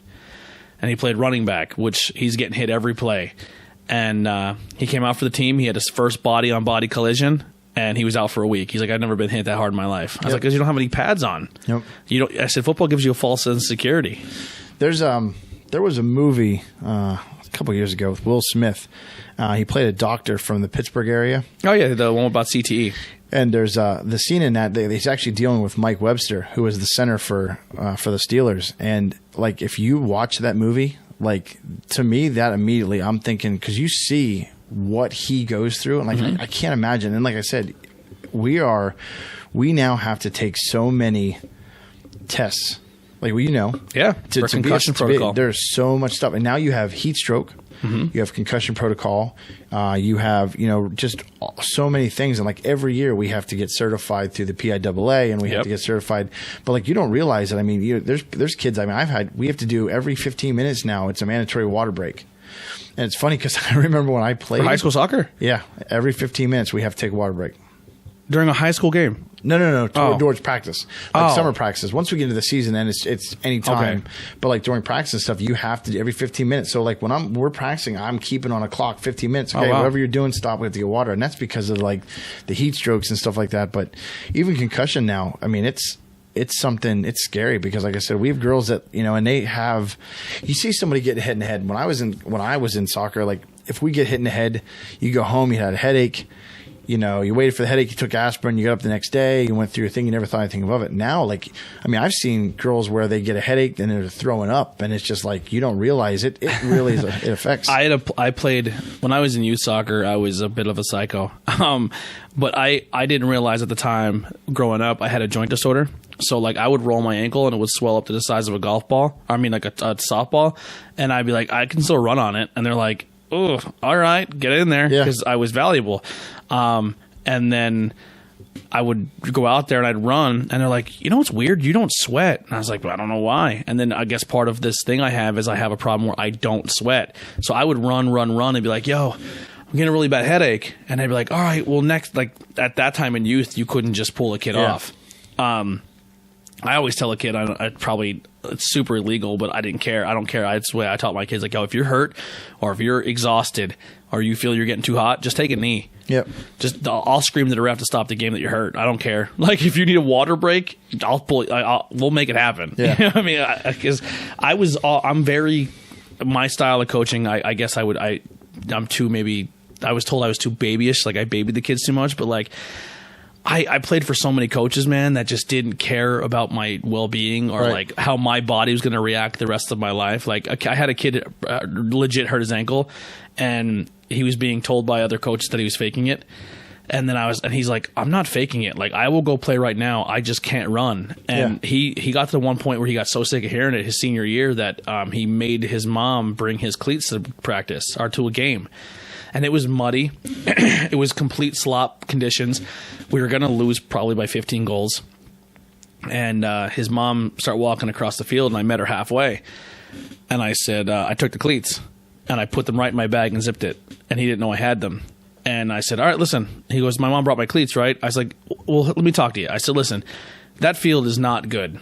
If your ankle is hurting, it's that field is not going to help your cause. Right. I said, I'm not going to, like, no offense, that coach is never going to have to walk on your ankle the rest of your life. Do you want to go out there and play your heart out for a 15-0 loss and hurt yourself even more? Or do you just want to take the day, like, to take care of yourself? And he was like, but I'm sick of, I don't, who cares what people say? Like, they don't have to live with your body. Like, as someone who has issues now with my body, I wish a coach would have said, "Hey, man, slow down a little bit." Yeah, take a pace off. Yeah, I had one of the girls that played for me last year. She's a great kid. Her name's Bella. She played 2 years ago probably more minutes than anybody, and she would not come off the field. I actually got to the point where there were games where if she would take, I've seen her spit blood out of her mouth. As in, like, she got hit in the spit it off to the side and just keep on playing. There was times where she would get hurt that I would have to look out at her and I would have to say, "Take a knee," like crying, and she won't get off. No, because she's like, "No, I'm not going out." I had a girl named Morgan like that. She's just physical, and she was a team player, and I've been fortunate to have a bunch of girls these last couple of years that you can tell the ones that are like they're the athletes that like, I don't care, I'm hurt, I'm just going to keep playing. But now you have to tell them like, no, you're coming off. And you can see it. You can tell there's ones that are like, they come off and they're like, oh, like, okay, like, I'm just going to sit down. And then there's the ones that are like, they come off, they take a quick drink and they're like, all right, I'm back, ready, back on. You're like, no, you got to hang out and just relax here. But I love that because, like I said, that's how I was. I was just like, hey, I'm hurt, but I can't just stop now. I had a girl that took a head-to-head shot, bang, and they both went over her head and got hit. And her head was swollen out to here. And I'm looking at her, and she kept looking over at me, and she pulled her headband down and like pulled her hair down, like, and she just, and I kept looking at her, and she just like wouldn't make. And I'm like, "Yo, Morgan," and she wouldn't make eye contact, like she was ignoring me. And they're like, "Coach," and she's like, "Shut up." And then she turned to make a play, and I'm like, I went to the other. I'm like, "Take a knee." And she goes, I'm like, "Take a knee." Yeah. And she's like, "Why?" I was like, "Because you're getting a drink right now." And I'm like, "We're losing 15-0. I don't care." And the ref's like, "You can't just tell a player." I'm like, "Trust me, take a knee." She took a knee. I'm like, "You need to stop the game." And he's like, "What?" I was like, "Can I sub one as well?" And he goes, "Yeah." I said, "Morgan, you're out." And she comes off the field, and he goes, "What? So you did that to get that?" I'm like, and I said, "Look at when she comes off." And she came off, and I lifted up her headband, and he goes, "Oh my God." I was like, "Yeah, that's why she took a knee, because she wasn't going to." Yeah, it is. That's how, like, well, so I play paintball. Yeah. I play for a traveling a group called TSOC. I just recently joined them and made the team, and you want to talk about guys that are nuts. There's some crazy guys that play. It is. Have you ever played paintball? Never. Okay, I started playing. In Pine Grove. There used to be in Pine Grove. I was shot by a paintball gun as a joke when I was a kid, and it hurt so fucking bad. I wouldn't be like, bang. I'd be like, I'm fighting you now. Like, yeah. It's funny. People don't realize. So when we chrono the guns, you're usually like 265 to 275. That's feet per second. That's how fast that paintball is coming out. I have been on the field where somebody has lifted their mask and lost an eye. And had it and had literally. I mean, I was at skirmish one time, and a guy on the field. They had to call everything. They had to call the paramedics in. They had to do everything because the cardinal sin is no matter what happens, you never lift your mask. He lifted his mask to try to fix his gun, and he must have got one from the side, and that was it. So now that's like the big thing. But like, those guys are crazy. I've seen guys take their shirt off and run through a battlefield, and they come out looking like they have chicken pox. Yeah, and it's just like shot leopard. after shot. Yeah, oh, it's great. It really is. But that's how they are. Those guys do not give up. I worked with a guy who did I guess there's like a D-Day recruit. Yeah. And they have like legit tanks and bases and forts and stuff. Oh yeah. Skirmish, which is in Albrightsville, like right outside of Jim Thorpe, is I think that's like the biggest. I think it's the biggest paintball field on the East Coast, maybe. Really? We play at a couple different one for OXCC, which is out of Chesapeake City, Maryland. They have that one, and they have one in Hatfield. Those are there too, but that's all they are. They have, if you've ever gone to these, they have, there's helicopters, like crashed helicopters. There's buses. There's like city streets. But it's all scenario. So like we did, actually like the shirt, we did one for how it was called Splatoween, and it was man versus machine, and it was actually Skynet versus man. And it's scenario where you have guys, like the one guy from our team, Frosty, he actually like mans these, and they write a script. So during the day, like, so it's like human D&D. Yeah, it's amazing, and it's incredible. Like the stuff that they come. Is up it last man standing? Is it capture the flag? When we usually do them, they're actually point based. So what it is so throughout the day you'll have different scenarios and different games going on in different places. And what they'll do is if you secure a location and you hold it for 15 minutes, that's 100 points for your team. Then they might say, hey, there's a crate. Like we did the Splatoween. They had parts of the Terminator. So they had the actual skull, and then they had the arm and then the leg. So at one time the leg would be dropped into somewhere, and you would have to go secure it and then bring it back to your XO and actually get pieces, and that would give you points. And then there's like a final battle at the end of the day. But it's neat how they set it up. Now we're actually next Sunday we're going to be in Hatfield. We're doing Clone Wars, and it is Jedi versus Sith, and then we actually play for Jabba. We're the Mandalorians. We're the bounty hunters. So it's actually there's so Jedi. Bring a Baby Yoda. No, not bringing. I am actually dressing as Boba Fett. So I have the helmet and our whole team is all dressing up as bounty hunters. There's one guy has a pre-Vizsla, like one of the original Mandalorians before they did the clones. He's dressed up as that, like that. It's going to be incredible. And the guy who's leading actually has an inflatable Java suit. But one of our battles is at the Mos Eisley at the Cantina is one of our battles. So it's just amazing. But that's awesome. It's big kids. That's exactly what it is. 100%. It's like a big board game. Yeah, I got stuck in one of those YouTube spirals one time where I watched like paintball freakouts. Yeah. Where people like lose their shit.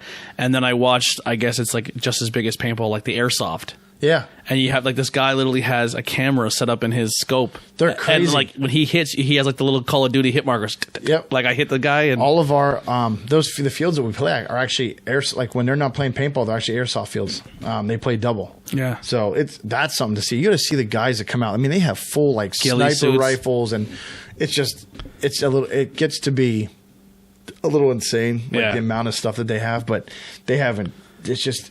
It's an expensive sport. Yeah, it really is. The guns and the equipment isn't cheap. Yeah, it really is. But like they do some great stuff. So like I said, I've been fortunate enough to join them. I've been playing since I was 15, and I just happened to one of my buddies, Matt. He actually said to me, he's like, "Hey, would you want to try out?" So I had to try out. I had to do all that stuff. I had to go through tryouts, and I had to go as an applicant, and I had to do all that stuff. And like they're no messing around. They're a force to be messing with. You would think like if you're paying your money, they'd just take you. Yeah, no, they are. It's nice though. They're more military style. They have call signs. They have, you go out as groups. You have your Alpha team, your Bravo team, Charlie and all that, and Delta, and you go out as your groups. And we all have ear mics and radios, and okay, I need you guys to go this way. I need you guys to go this way. So it's very like military strategy. Which is why I like it. It's not just, I'm not just picking up when we're playing in the middle of the woods. You actually got points and objectives. When you roll up in your squad, are you guys pretty much like, yo, we have our 15, and then whoever shows up, they have their 15? Like, well, the times we go, when we played at, I think it was Splatoween, there might have been 300 people. So there's like, there's a red side. They might have 100 and so, and then blue team. And then what we usually go into is that we usually do like a third entity, which is funny. Is it's like we're like mercenaries. So there might be, say there's 25 of us. We'll go in, and this team, red team, says, hey, we need somebody to help us in this battle. We'll give you guys a case of paint if you'll fight for us. So we're now bought. So we join them to fight against the other side. Then the blue team might say, hey, we'll buy you guys lunch if you guys come fight this next battle. So we go fight for them. And it's cool because we're not really involved. We're just the outside guys. Yeah. That part is pretty cool. That part is pretty cool. It's like when you roll up in a Call of Duty lobby and it's you and 12 randoms versus 12 prepared people. And you get hammered. My brother and I, that's what we used to do. It was so funny because we'd get on there and he'd get irritated. He would get irritated playing with some of the people, the 5-year-old that's killing you the entire game. So he'd get frustrated, be like, that's it, I'm done. And I'd be like, come on, I want to keep playing. We'll work on this. Let's see what we can do. So we'd go in and we'd set up against bots. I used to be able to go and set, so we'd set like 18 on one team and him and mine the other team, and we would just work at doing it. And he was like, all right, we're okay now. I'm good to go. Let's get back in. Right, man. 2 seconds in, some 6-year-old kid pops him from somewhere, noobs him from the other side and blows him up. And he's like, that's it. I'm done. I'm done doing this. No more. I feel like you would be more of a Call of Duty, a Battlefield fan. Battlefield, I played it. That's so much more strategic. It is, and like Battlefield's really fun. And if you're into Star Wars, like the Battlefront 2 is really fun. Battlefront is one of my favorite games. Yeah, it's so much fun. They're good games. They're good games. Call of Duty, I played it. A lot of the original ones. The new one's good. Yeah, I like the new one a lot. Well, what I had to do, I literally had to take a break because what happened was I get so frustrated. My wife would be downstairs and I'd be upstairs playing. And I'd be screaming, and she's like, "Who are you yelling at?" I'm like, "This 8-year-old from Germany." You don't understand? He's calling me names and he keeps killing me. And I don't know where he's standing. He's got to be, he's got to be sitting somewhere. Just I'm like, oh. So she's like, "You got to stop." So I stopped for a while, and I was like, I got to play something else. I'm going to go into try something else that'll sort of take my mind off it. But now I got the itch again. I'm like, I've seen the new Modern Warfare, and I'm like, oh, I got to give it a shot. The one when me and Heidi were still living at my parents' house when we first started dating, she fell asleep, and I was playing NHL, and I was playing be a pro mode where it's pretty much every single person on the ice is a human, and everyone has to work together, and you're playing and you're all talking, and it's just so much fun. And I remember it was a tie game, and it was like literally 3 seconds ago, and I rip a shot for almost half ice just to take it because the time was expiring. And I guess the other team's goalie just didn't expect it to come in, and he was like messing around, and I put it in. And I remember I just screamed like, ah! And it scared the shit out of her. Like, she jumped out of bed like, what is wrong with you? Because I had the Bluetooth headsets on, and I didn't realize how loud I was. I scared the garbage out of her at 4:30 in the morning. So when, and my wife will kill me for telling the story, but she tells it anybody anyway. And this is when we tell everybody. So I was playing Call of Duty World at War. Okay, you remember that one? Yep. That was the one. That was one of the good ones. That was when it was all like Germany and all that stuff. Wasn't? Oh yeah, you're right. World at War. Yeah. So it was like jungle warfare. Yeah. So I played this game. And I played it. I would get home from work. We'd eat dinner. We'd talk, be around each other and then for the next 4 or 5 hours, I was playing. And I played it every single day. So one night, we're laying in bed. This is at our apartment. We're laying in bed. And I slowly wake up out of this. And I look up and I see there's a red dot on the wall. Okay. Now, my mental from playing this game, right? Immediately, it's got to be a sniper. There's a sniper outside the windows. He's got to be looking in the window. So I see this up. So I shrink down in bed. I roll over to my wife, and I'm like, Natalie, don't move. And she's half asleep. She's like, what? I'm like, shh, don't move. And she's like looking at me. She's like, what are you talking about? I said, don't move. And she's okay. So I take her, and I literally roll her off the bed onto the floor. And I get down onto the floor with her, and I'm like, all right, I'm going to tell you this, but you can't stand up. She's like, what's going on? I'm like, there's a sniper outside the window, and it's got a red dot on the wall. And I'm like, I'm telling you right now, someone is going to shoot through these windows. I know. I've seen this. I know what's coming. Don't move. And she's freaking out. I'm like, don't talk. I'm like, shh. I'm just keep telling her to shh. I'm like, lay on the ground. Lay on the ground. She looks up with me with like this death anger in her eyes, and she says, just so you know, that's the red power button on the television, right? And I was like, oh, okay, good night, go back to bed. And I went back to bed, and she got up off the floor, and she's screaming at me. She's like, I told you play this too much. And I'm like, I don't know what you're talking about. She sold your system the next day. Yeah, it was bad. I shoved her off. She thumped the floor. I was like, get off the bed, boom, off the bed. And she's just like, that's the power button light on the TV. And she's going at me, and I'm like, oh, I'm sorry about that. Good night. And I went back to sleep. That's awesome. Yep, right off. So, kind of cover a little bit your paintball, some video games, some movies. What else? What else are you kind of into? I'm into just about everything. I guess I don't know. I mean, most of my life is just being a dad. You know, I absolutely love it. It's one of the coolest. It's a cool thing and part of my life. I get to experience my kids, like my daughter's playing sports, so I get to experience that. I am that dad that can't coach my own kid, so when she practices, I stay off to the side and I just sit there and do something else because I'm like, I'm not coaching you. I got to take a break. I wish there was more dads like you. Oh, well, I'm telling you, by the time my soccer season for the high school is done, I want nothing to do with coaching. I'm just like, I got to step back. Yeah.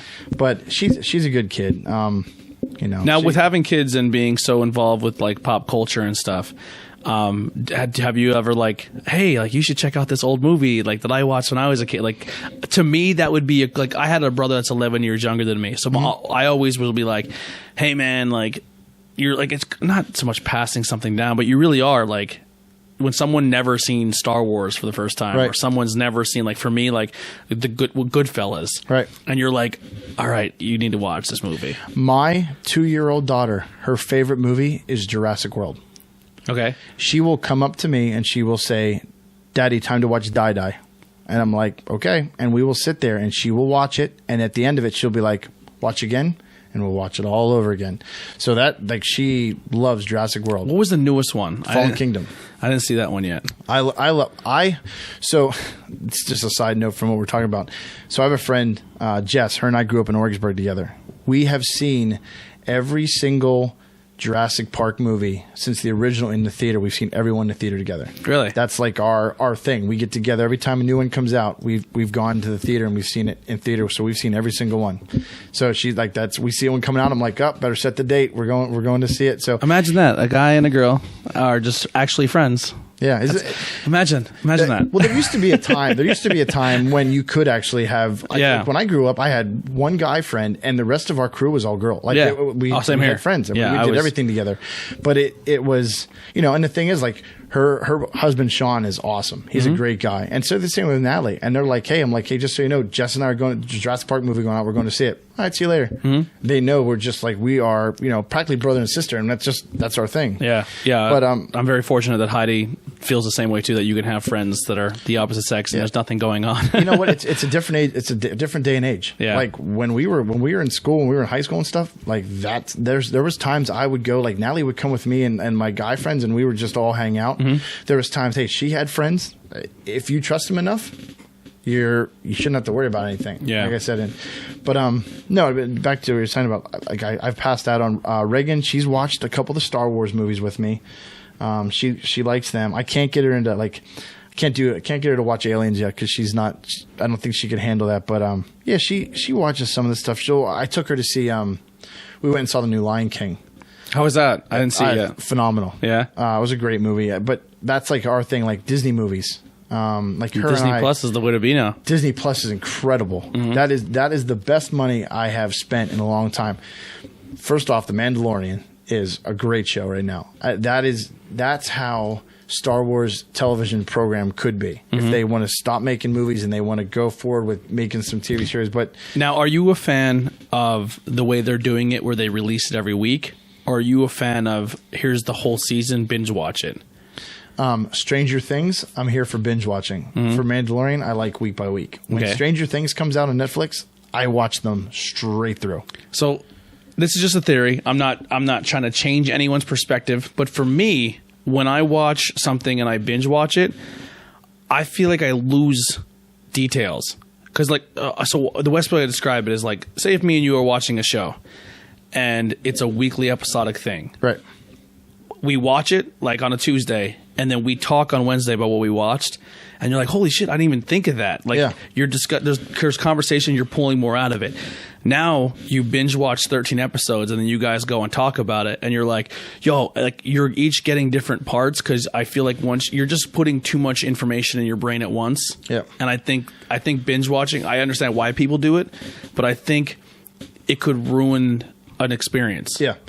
Well, like I said, now with Stranger Things, that's one of those shows where So what I did was, like, when the new season was coming out, I went back and watched them all the way through again. Because that show for me is incredible because I lived that time frame. Yeah. So it's awesome to see the different things that they go through. But I do think that's right because it's almost like you want to have that water cooler time where you want to have an episode where like my boss at work, he watches The Mandalorian too. So like we'll come in on like a Monday morning, we're like, did you see it? Yeah. How about this? Oh, you know what? I remember that part. Did you catch this? You know what? I was thinking about that, but I was trying to figure out how this was going with this. And like, then we'll talk about it, which is cool because it gets you to. Well, right now the biggest thing is Baby Yoda. Yeah. Is that a baby? Is it a clone? Is it from a different time frame? It's funny because I've tried to avoid like people's ideas of what it could be. Now there's some out there that are really cool, and there's some out there that are like really far fetched because of the whole timeline where this takes place. Is it 50 years after, or it's right after Return of the Jedi is when this is taking place. So you try to figure it out, and he says what Baby Yoda is 50 years old, I think he says. Well, at that point in the thing, Yoda's already been 900 years old or something like that. So you're trying to figure out how the whole. So they're trying to say that Yoda ages very slowly. Right. Is which why the baby is young, but it's 50 years old. So then they said, then there's like a theory where it's like a species of them now. Yeah, if you've ever seen, of course we've all seen. I don't know if it's Clone Wars or if it's wasn't the Phantom Menace. I think it's either Clone Wars or what was the one in between there? Revenge of the Sith. There's a scene in there where the Jedi are all in the Jedi Temple and they're all sitting around. And if you look and you notice, there's Yoda and then a couple of the different ones. And if you look to the left, there's another Yoda, but it's a female. Well, supposedly, like, what happened was she, I guess through the canon, which is the comics and the books and everything, after that time period of Clone of the Wars, she took off and left. And there's no reason why she took off and left. What they're trying to say now is that the same thing is going on with Anakin, where they were going to have the kids, but they couldn't let the Jedi know that they had their kids, so they had to hide it from everybody. Could this be their kid, and that's why she took off to leave? Well, E.T. was actually in Star Wars. Oh, which one? Where was that? I remember. They're on like a platform. Oh yeah, okay. I remember that. There's like two of them up there. And when they're in the Senate. Yeah. Yep. Yeah. There's two ETs. Yeah. But But yeah, like I said, The Mandalorian is great. But if you want to watch a really cool show that I'm into right now, which I'm glad it's doing one episode at a time, is on Apple TV. There's a show called C. Okay. It has Jason Momoa, and it's like a sort of like a post-apocalyptic movie. There's like an apocalypse. Everything now is like 200 years in the future, and it's gone back to where like the environment has taken over everything. Well, everybody who had lived at that time, they can no longer see. There's a virus that takes their sight away. And here two children are born that can see. So of course you understand they'll end up ruling the world because they're the two that can see. So it's the whole like, it reminds you kind of like the old like Conan, where it's like there's a group searching across the vast world to get this, but it's an incredible. If you get to see that, it's just called C, but it's on Apple TV. That's another one that's awesome. I want, if there's any universe that I want them to keep expanding on, or even just make a weekly series of, I want, like, after seeing the newest Mad Max, like, I want more of that. I think did they say they're shooting another one? They said it was green a little while ago, but I don't know if they ever went and did it. Yeah. Halo is getting its own TV series. Okay. Rumors are they're trying to work on a Gears of War, which I think would be awesome. Yep. Rumors are God of War they're working on, and Uncharted. So there's. I think Uncharted, because that's the one. Is it Mark Wahlberg's going to be? That's the rumor. Yeah. He's going to be the Sully. Is it Tom Holland is going to be Nathan Drake, and then Wahlberg's going to be his like mentor. Yeah, Sully. Yep. Yeah. That could be pretty cool. That could be a good. I thought Wahlberg would have been a good Drake, and then you get like De Niro to play Sully or something. Yeah. But I guess they're going to go younger, so then they can age with it, which makes sense. I'm trying to think. There was a movie that's got to be probably 10, 11 years ago with Mark Wahlberg, and it was based off of a PlayStation game. I can't think of it. All I can remember is like Mad Max. No, it was Max Payne. Max Payne. I knew it was a Max. Okay, you're right. Yeah, Max Payne. I remember that, and that movie was just like all over the place. Yeah, but he plays that character well. 100%. Which I think is very good. But yeah, that's just what we used to do when I was a kid. Every Friday night was movie night.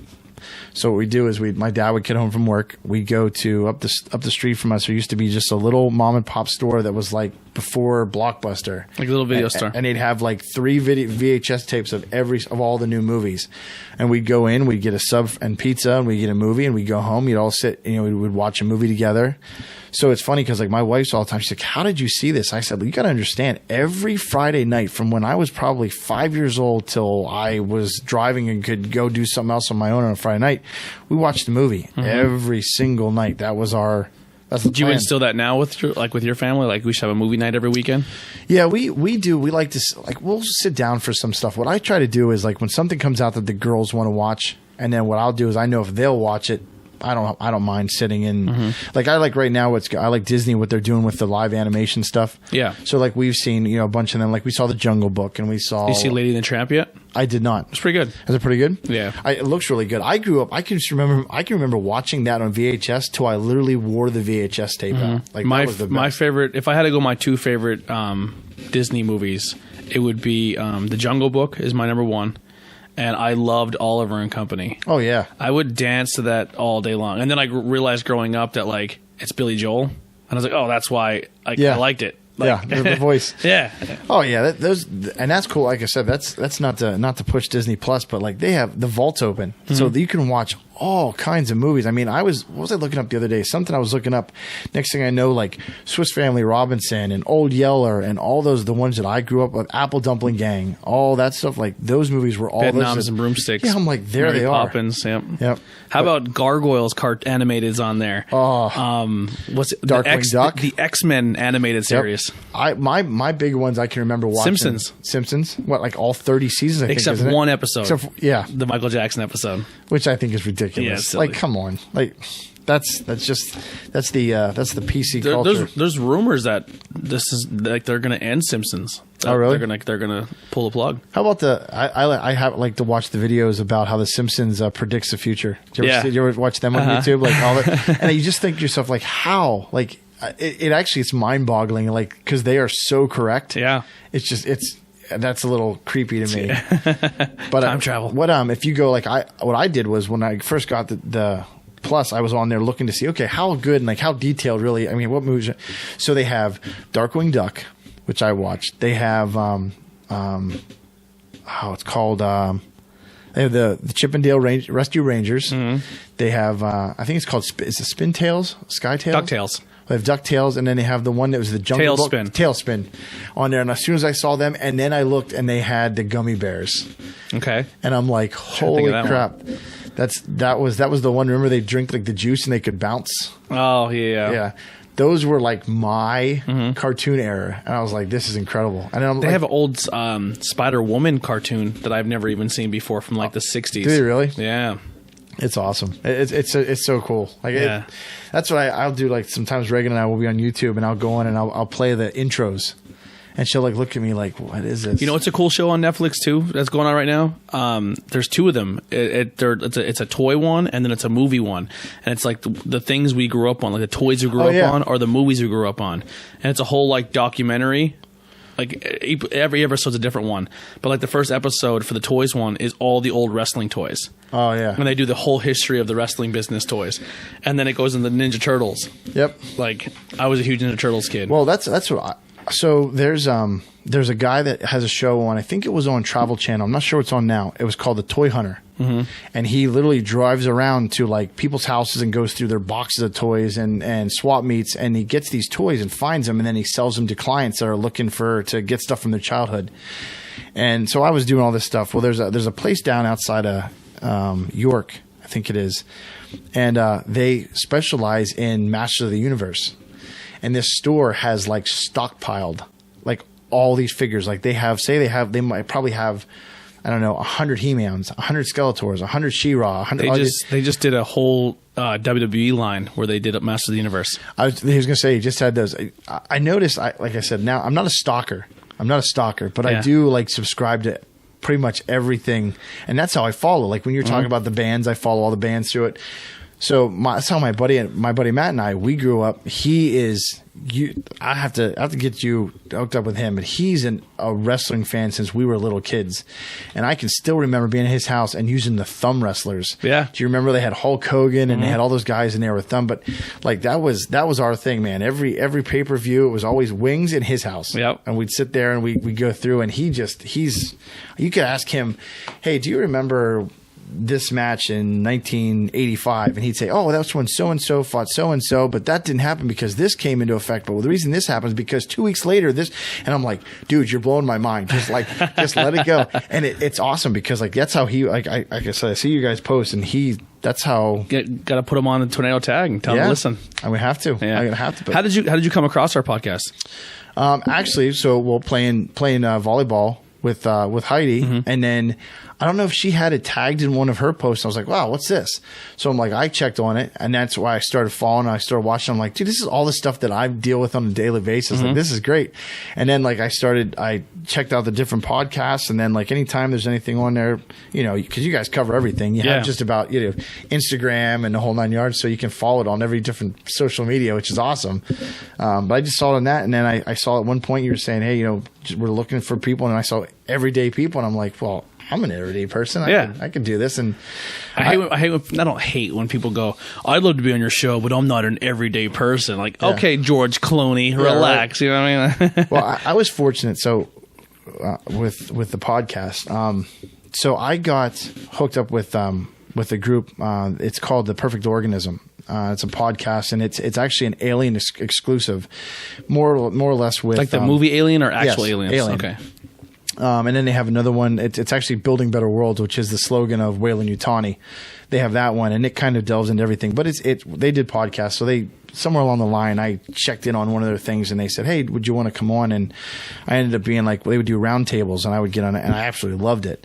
And that's what I said when you said about like, oh, would you want to do that? I'm like, I have no problem talking. I can talk till I'm blue in the face. And this goes to show, like, another thing too, I always tell people, like, come on interviews with everyday people. So when I first started this, and this not saying I want to get away from that, because I love, obviously people, it is, I understand that some people, especially in this area, because a lot of people in this area are closed-minded and judgy, and everybody knows everybody. So it's hard for people to kind of come on and share, like, hey, like, I went through this, and this, and like, I've had people come on and tell like really personal stories.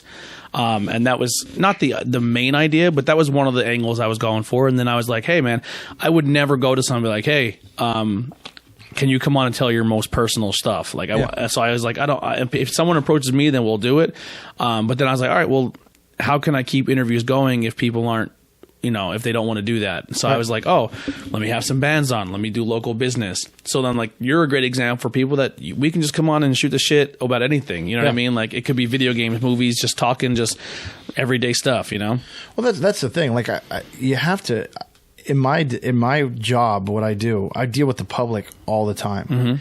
So it's one of those things where, I'm at a point in my job where I have to be I have to be like a face of the business. So I can't, there was times on Facebook when I posted all kinds of political stuff. I was knee deep in political blah. And I said, now, like, I guess it's kind of funny the way it said, but like, life's too short. Yeah, 100%. Do you get caught up in that stuff? So I do that. I don't tend to go on people's posts and mess with them, but I have one or two people that when they post stuff, I just kind of poke a little bit. I personally, politic wise, I'm not one side or the other. I just want people to live their life. You know what I mean? I want people to be happy. I want people to, what I mean? And I do believe there has to be compromise, but we're at a point in time in politics now where it's a pissing contest. Yep. Where nothing's getting accomplished because one side's just trying to one up the other side. Right. And they're not even trying to one up them to make everyone a better life. They're just playing political games, and we're the ones suffering. Yeah. And then instead of the people, like the lower people who this is actually affecting, instead of us turning around and getting together and being like, yo, assholes, do what we're electing you to do, we're too busy fighting each other about their decisions. Right. Like, it gets frustrating. Like, it really does. Like, and I have, in the last probably couple weeks, I have cut so many people off my Facebook feed because I get tired of it. Like it gets to the point where by the end of the day, like you're rubbing your eyes like a headache. Like just like I started Facebook. The reason I started going on Facebook was I have family that lives in Pittsburgh. I wanted to keep in contact. Oh, my cousin's kids are playing soccer. Look, there's pictures of them. Yeah, 100%. Or hey, there's a movie coming out. Oh, I want to see, they started doing trailers and stuff like that. And I enjoyed it so much. And then all of a sudden it just got like venomous. And now, like, I hate being on Facebook because I'm on Facebook and I go over to Amazon and I'm looking up pencils. Next thing I know, my Facebook feed says, oh, look, pencils from these 3 different stores. And I'm like, now it's getting a little. See, that in some aspects doesn't bother me. All right. So for this reason. So like I've been playing in my whole hand time. So I obviously follow a lot of like podcast stuff. Yeah. And because Facebook is like listening, they'll be like, oh, they're looking at my searches or they're looking what I'm into. Like, you're into podcasting stuff. Check this out. So like, obviously, yes, it can steer. For social media can steer somebody in the wrong direction. But what I'm trying to accomplish is that not everything and if I do, I apologize, but for the most part, I always try to put something positive out there. Right. Or if it's like the video game or the wrestling, like even my team, like even if we have a disagreement or someone posts something like, this is how I feel and I'm angry about it, that's not the views of the entire show. Right. And if you disagree with that person, no one on my team is going to be like, well, you're dumb for thinking that. Like, we're open-minded enough. Like, that's the people I pick are open-minded enough to be, I'm not into that, but I can see how you are. Correct. You know what I mean? And I'm just trying to make social media a thing where if you come on interviews with everyday people, you're like, oh, okay, they're showing me a local band or a local venue I can do this weekend, or something I can watch, or I could look into this business. Like, I'm always trying to support local and put positive out there. Right. Like, I'm not going to swamp you with, I like or dislike this politician, and if you don't think what I think, I hate you. Like, we have enough toxic stuff out in the world. I'm just not trying to add to it. Yeah. Our biggest thing was, with being in the aliens community, we have a big issue right now. And I guess this could be all movie genre. There's a big problem right now with, fan fighting. All right, and what that is you walk a fine social media line where you will have those people that a movie comes out, Avengers comes out, and you'll have those people that absolutely love it and they push, like, oh, look, here's fan art from Avengers and here's some behind the scenes stuff, and they'll push it. And then you get another side that hated the movie. And then they do nothing but post negative. And then you get those trolling people back and forth. And what happens is it literally takes fandom and it destroys it. Yeah. DC Comics is a huge... You know what the other one is? Is Star Wars. Yeah. Star Wars fans are lethal. Like, they know... What did I see the other day? I think it was an interview. I actually might have been on Facebook. It was Freddie Prinze Jr. He did a voice of one of the characters for the animated Clone Wars for Star Wars. And he would have people come up to him and say, he'd be at a Comic-Con or something, and they'd say, like, you ruined this movie by your character. And the way he described it is, listen, the original Star Wars were made for kids in the 70s and 80s. The next episode were made for kids in the 80s and 90s. These are made for kids in 2000, 2010. If you don't like it, it's okay because it's not geared towards you. And he kind of, listen, if you don't like it now, you have your originals. You can either like it or you can't like it. But I'm not doing this for you. I'm doing this for the kids now. I'm bringing a new generation in. Right. I'm trying to bring them into this. And what happens is, like, there's so much backlash, and it's just like... Pro wrestling's the same way. Yeah. Like, so a lot of people are like, oh, I missed the Attitude Era. That's what I grew up with. Where I used to love when my favorite wrestler would get hit in the head with an actual steel chair and they'd bleed and they'd get hurt, and women went out and wrestled in their bra and underwear. And I went back and tried watching it because that's what I grew up on. That's what I thought I enjoyed. And then I go back and watch it now. I'm like, no, I don't like that at all. Like, that's not a fake chair. You know what I mean? And some of my favorite wrestlers are now dead from brain injuries, or suicide, or pill addiction, or steroid addiction. And they weren't taking steroids all the time to get big. They were taking them so their body could recover quicker because the stuff they were doing. Yeah.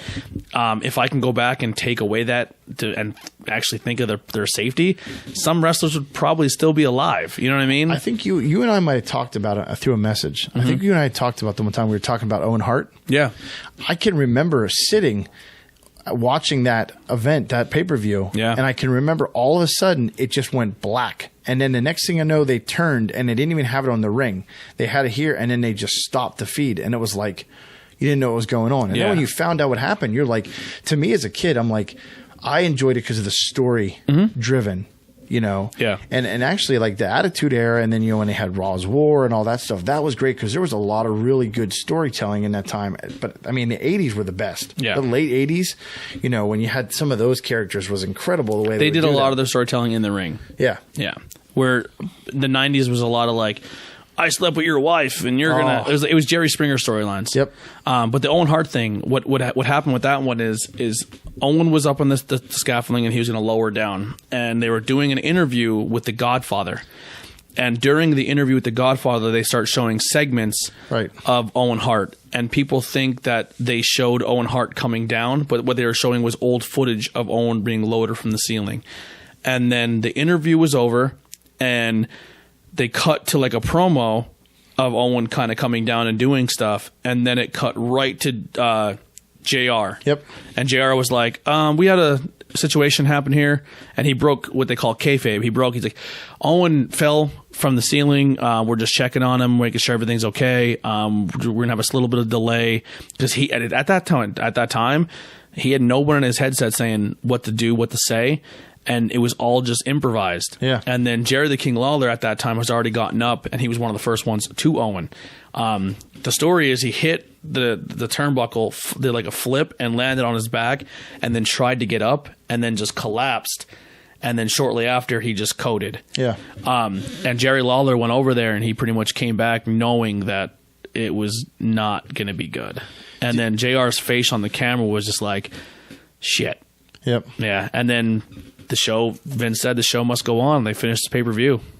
I remember I used to like I liked when they did when they had Nitro, and Nitro and Raw had the fighting going back, even though Vince was already in the already getting ready to buy it. I remember when they used to do that was so much. That's kind of happening right now, but not so much where they're taking pop shots at each other. I think one's doing a little more than the other, but right now with wrestling, you have Monday Night Raw, right? Then Tuesday. This is crazy that wrestling's at this point. Tuesday is now it's AEW Dark, which is the night, like the week before they'll film a couple matches before the actual show starts, and they put those on Tuesday on YouTube on AEW Dark. And then on Tuesday they have another thing on YouTube.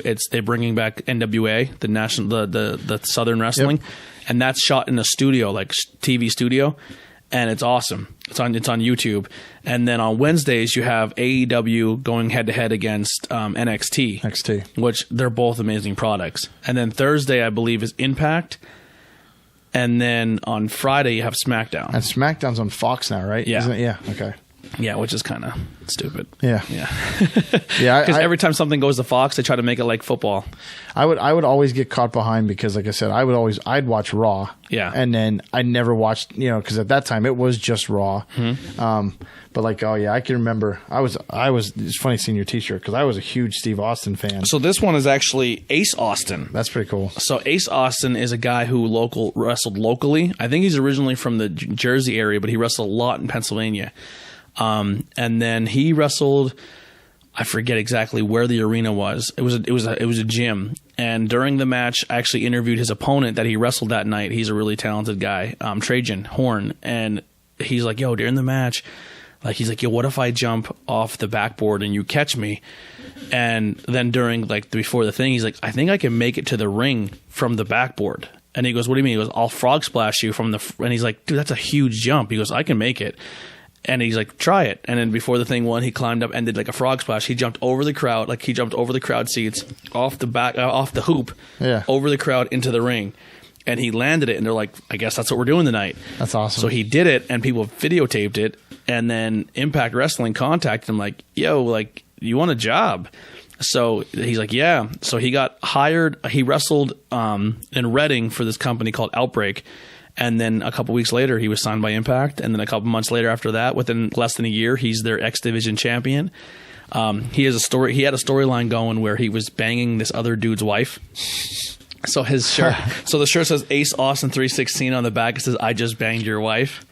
But he was a local dude that now like made it. Yeah. Because now with this wrestling scene, there's so much. There's NWA, there's Raw, SmackDown, NXT, AEW, Ring of Honor, New Japan, and all these companies are now looking for the next big thing. So they're snatching everybody up. Because if the Ace Austin gets snatched up by AEW, that's a huge loss for Impact that they could have done with. Yeah. So everyone's kind of like, it's a great time to be in the business and be a fan because anyone can get an opportunity. So, yeah, and then they just had Impact Wrestling at Hazleton, so that's where I grabbed this. Well, through a friend of mine, I became friends with Gene Snitsky. Yeah, good dude. And we, there was a... he's going to be in a horror movie coming up soon. Yes, 100 Acres of Hell. Yep. It looks incredible. Yeah, it really does. It's like I said, he's an awesome guy, very cool guy, very down to earth, and he'll help you out. Looks with anything. Amazing. He does. He looks better now than he did when he was on TV. He trains like a monster. Yeah, he really does. He like I said, he was going through. We went down to Harrisburg a couple times and saw some people some wrestling events down there. But the nice thing was, like, I went with a couple with him and my good friend Jay, and I got to meet a whole bunch of people. We got to meet like Badass Billy Gunn, and we got to meet the NWO, and we got Billy Gunn's working for AEW now. Yeah, that's the cool thing, because I'd see them, and to me, that's the group of guys when I was really into it. Like where were we at one place? And I got to meet Tatanka. Tatanka was, when I was a kid, was my favorite wrestler. Really? Was my favorite wrestler. Tatanka. I used to love that he'd come in and he'd do the yell, and then he'd come down. He had the whole get up on. Dude, that's what everybody says. They're like, dude, I'm like, he was my favorite.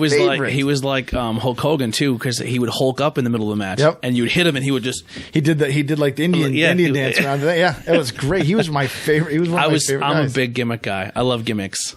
I'm a huge gimmick guy. Like, one of my favorites of all time, gimmick wise, like characters, is Goldust. Oh yeah, loved Goldust. Even as I was a Piper fan, I was a Macho Man fan. Even though he scared the shit out of me, I love Jake the Snake. Yep. But my all-time favorite, Shawn Michaels. Oh yeah, I'm an HBK Heartbreak guy. Kid. Yeah. Oh yeah, he was great. He was the best, because no matter what happened, you always knew you were waiting for Sweet Chin Music. Because it was one of those finishers that you didn't know was coming. Nope. It's so cool. It's just neat to hear you. Like I said, it's funny to hear you talk about them, because, like I said, those were the guys. Yeah. I can remember. Was it the Heart Foundation? Yep. And I'm trying to think of. Now there's the New Heart Foundation. Oh, okay. Which is Davey Boy Smith Jr., which is the British Bulldog's son. Teddy Hart, which is Bret Hart's sister's kid, so it's his nephew. And then Brian Pillman Jr., who's the late Brian Pillman's son. I know. I just saw a post I think he had on Twitter. Do you have it on Twitter or Instagram? And it's a picture of him sitting on his coffee table and his dad. I think we shared his it. Dad? Yeah. Okay. I saw that. That's what it was. See, I do follow. I catch that stuff. Right? But I saw that was really cool. He wrestled in Hazleton twice, and he's his dad. Like, he's cool to watch, and he's super down. He actually got signed to AEW. That's cool. That's very cool. I used to I liked Shawn Michaels when he was with what did they have, the barbershop? Marty Jannetty and Bruce the Bar Beefcake. Yep. And the heel turn. Yep. He sweet sheened him and then threw him through the window. Yeah. Those are great. Those, like I said, those were fun, because that's when you could watch on a Saturday, because that was what was on Saturday then. Saturday main event. Yep. Yeah, I would love it. I'm telling you, that's my jam. That was my as a kid, that was. They don't have stuff like that anymore. It is. It's back. Yeah. It's back. It's there. Cool. NXT is amazing. Yeah. NXT has this guy named Adam Cole, who I think is the best wrestler on the planet. And if there's anyone that's like the next Shawn Michaels, he's not that big, he's not that jacked, but he's so good in the ring, and he's a good character. Yep. And he's from Lancaster. That's cool. Yeah, he's awesome. That's cool. We used to go to the Memorial in Orgsburg. Used to have wrestling guys come in, and usually what they would do is, like, they'd have 3 or 4 guys that would tour, like, come to sign autographs. Like, I met Jimmy Hart. I'm trying to think. Virgil. Yeah. Ted DiBiase. Trying to think who else I met. A bunch of those guys would come around, but they would have wrestling. It was great because it's on a basketball court. Mm-hmm. So those are the best, because it's, here's your ring, and you knew someone was going to end up going through chairs in the side of the ring, or they were going to come outside, or you'd have a guy come in the back door behind you, and it was so cool because you were like involved. It brought you into the. So we have in Hamburg. It's coming back next year. It's called Outbreak Wrestling. Okay. That doesn't really have like, hey, come and see be, this old school guy, and then like the Draw. They're pretty much they're selling you their talent. And then you have PPW and Hazleton, which is selling you their talent, but they'll also be like, hey, we also have this guy, and this guy coming in. Right. So I think the next show is gonna have the Blue Meanie. Remember the Blue Meanie from ECW? I met him 3 times now, and he's super, super nice. Weren't they the BWO? The BWO. The Blue World Order? Yeah. I have a friend of mine that I went to school with. I think her and her husband are involved with Outbreak. Her last name, it's Rachel. I can't think what her married name is, but I think her and her husband have something to do with Outbreak. Yeah. I think they are. They're a cool company. There's something involved. But they're at the Field House, right? Yep. Is that there? And that's historic, man. If you want to talk wrestling, a lot of stuff happened in that building. Oh, yeah. Andre the Giant was in there. Hogan was in there. A lot of big names. Good stuff. Yeah. Ultimate Warrior was the best too. I didn't like him. Didn't you like him? No. And then as I got older, I was like, I'm glad I didn't, because he did not give a shit about the business at all. He didn't care. That's funny when you get to see someone like the behind the ring when they do some of those, and you watch them, you're just like, wow, like you don't realize, and that's what that sucks now, is because you don't realize how much. I guess I don't know if it's more controlled now than it used to be, but like the steroid use and the stuff that those guys did, and you figure their bodies were like. Who was the one I watched was Scott Hall. Mm-hmm. And like when he got done and he was so beat up and so hurt, then the painkillers, got everything else. And now he's like flipped. He's finally got, I think was he doing that thing with DDP? That was Scott Hall. Yeah. Scott, was it Razor Ramon? You said Scott Steiner. Oh, Scott Hall's who I meant. Scott Steiner was a huge steroids user, but Scott Hall, his knees were at the point where he was completely disheveled. He was a huge alcoholic. Yep. He was an alcoholic when he was healthy. But yeah, he was at the point of death. He was going to die. So was Jake the Snake Roberts. Jake the Snake. And they pretty much, what DDP is doing now is he has this, it's called the recovery house, like the DDP, home. And he takes, if you're going through stuff, yep, and you reach out to him, he'll let you live in his house and he'll clean you up. There's a movie. He saved a lot of guys' lives. Oh yeah, I saw him. Well, actually, Scott Hall and Kevin Nash. Mm-hmm.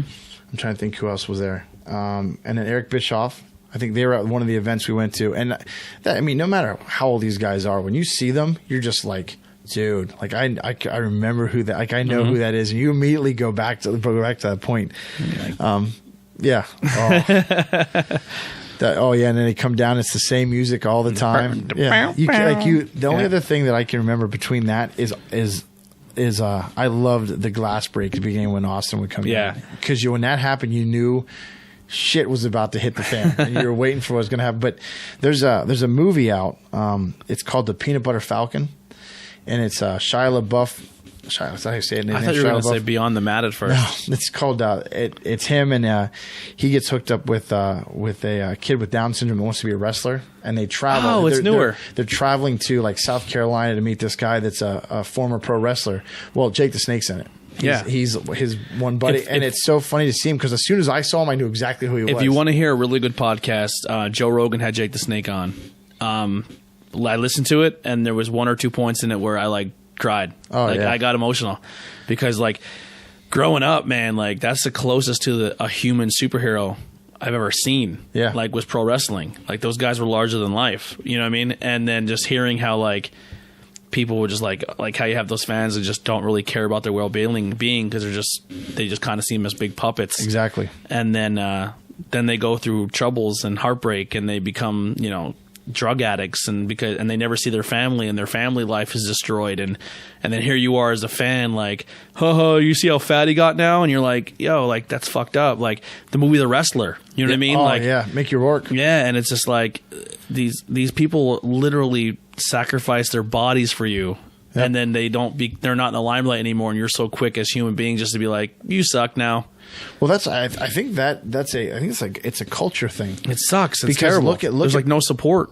We look at football players, right? And you look at a football player, and you're like, shut your mouth and just play football, job, right? But you don't realize, have opinions, don't have feelings. Yeah, you don't realize that, you might hate what they're spreading or what they're saying, and you might be like, listen, what do you know about me when you're making $10 million a year and living in your closed gate mansion in the middle of the hills? How do you know? But the thing is, you don't understand we don't know their backgrounds. You know, some of those guys, the only way out of the inner cities was football. Yeah. So for them, they don't care about anything. Like that's their way out. We'll dive into it a little bit. Colin Kaepernick. Yep. So people are like, well, he grew up with a white family. What does he know about struggle and poverty and this? And I'm like, you know what? Maybe you're right. But also, if you had the ability, I know if I had enough clout, or even with this, like I only have like a couple, 100 some people or 2,000 people on Facebook that look at my stuff. But if I get to the point where I become like an icon, of course I'm going to use that to not push an agenda, but to try to make a change. Yeah. And people are like, well, you're just a football player. Shut your mouth and play football. Like if you came up to me and you're like, hey man, like I'm going through this, and this, and there's people that like, I'm dying of leukemia, but the way our healthcare system is that I'm going to die and I can't get the help I need. And now I don't have something to support my family. And I'm like, holy fuck, our system's broken. And I have the ability to have a voice for you. Yeah. Of course I'm going to take that thing because I'm a human being and I have that ability to do that. But the second someone steps out of that box, then people hate them for it. He's on a pedestal, I think, because the thing with him is, so he's trying to push an agenda, which I can understand. Okay. But the problem is the whole steps along this, he's contradicted himself in the way he's done it. 100%. You know what I mean? Like, okay, so you're fighting oppression. So you wear not so much oppression. He's fighting police brutality. Okay. Yeah. So my thing is, okay, so you show up to a conference and you're wearing a Fidel Castro shirt. Or you're wearing pig socks. Yeah. So like you could maybe have the backing of the You're fighting hate with hate. Yeah. You could have the fight, you could have the cops back you, and I'm sure they probably would have. And then you do that and it's like, whoa, wait a minute, like it's the same thing as it's any stereotype in life. We're not all bad. Not everybody is bad. You can't say, hey, because this scumbag cop did something wrong, doesn't mean this guy who just saved an entire family or took his shoes off to give to a homeless guy sitting on the street. You can't put the two of them together. Absolutely. It's just as you and me couldn't put 5 people walking down the street into one category. We don't know their lives. We don't know what's going on with them. And it frustrates me. And I'm a feeling that you have the same. Yeah, 100%.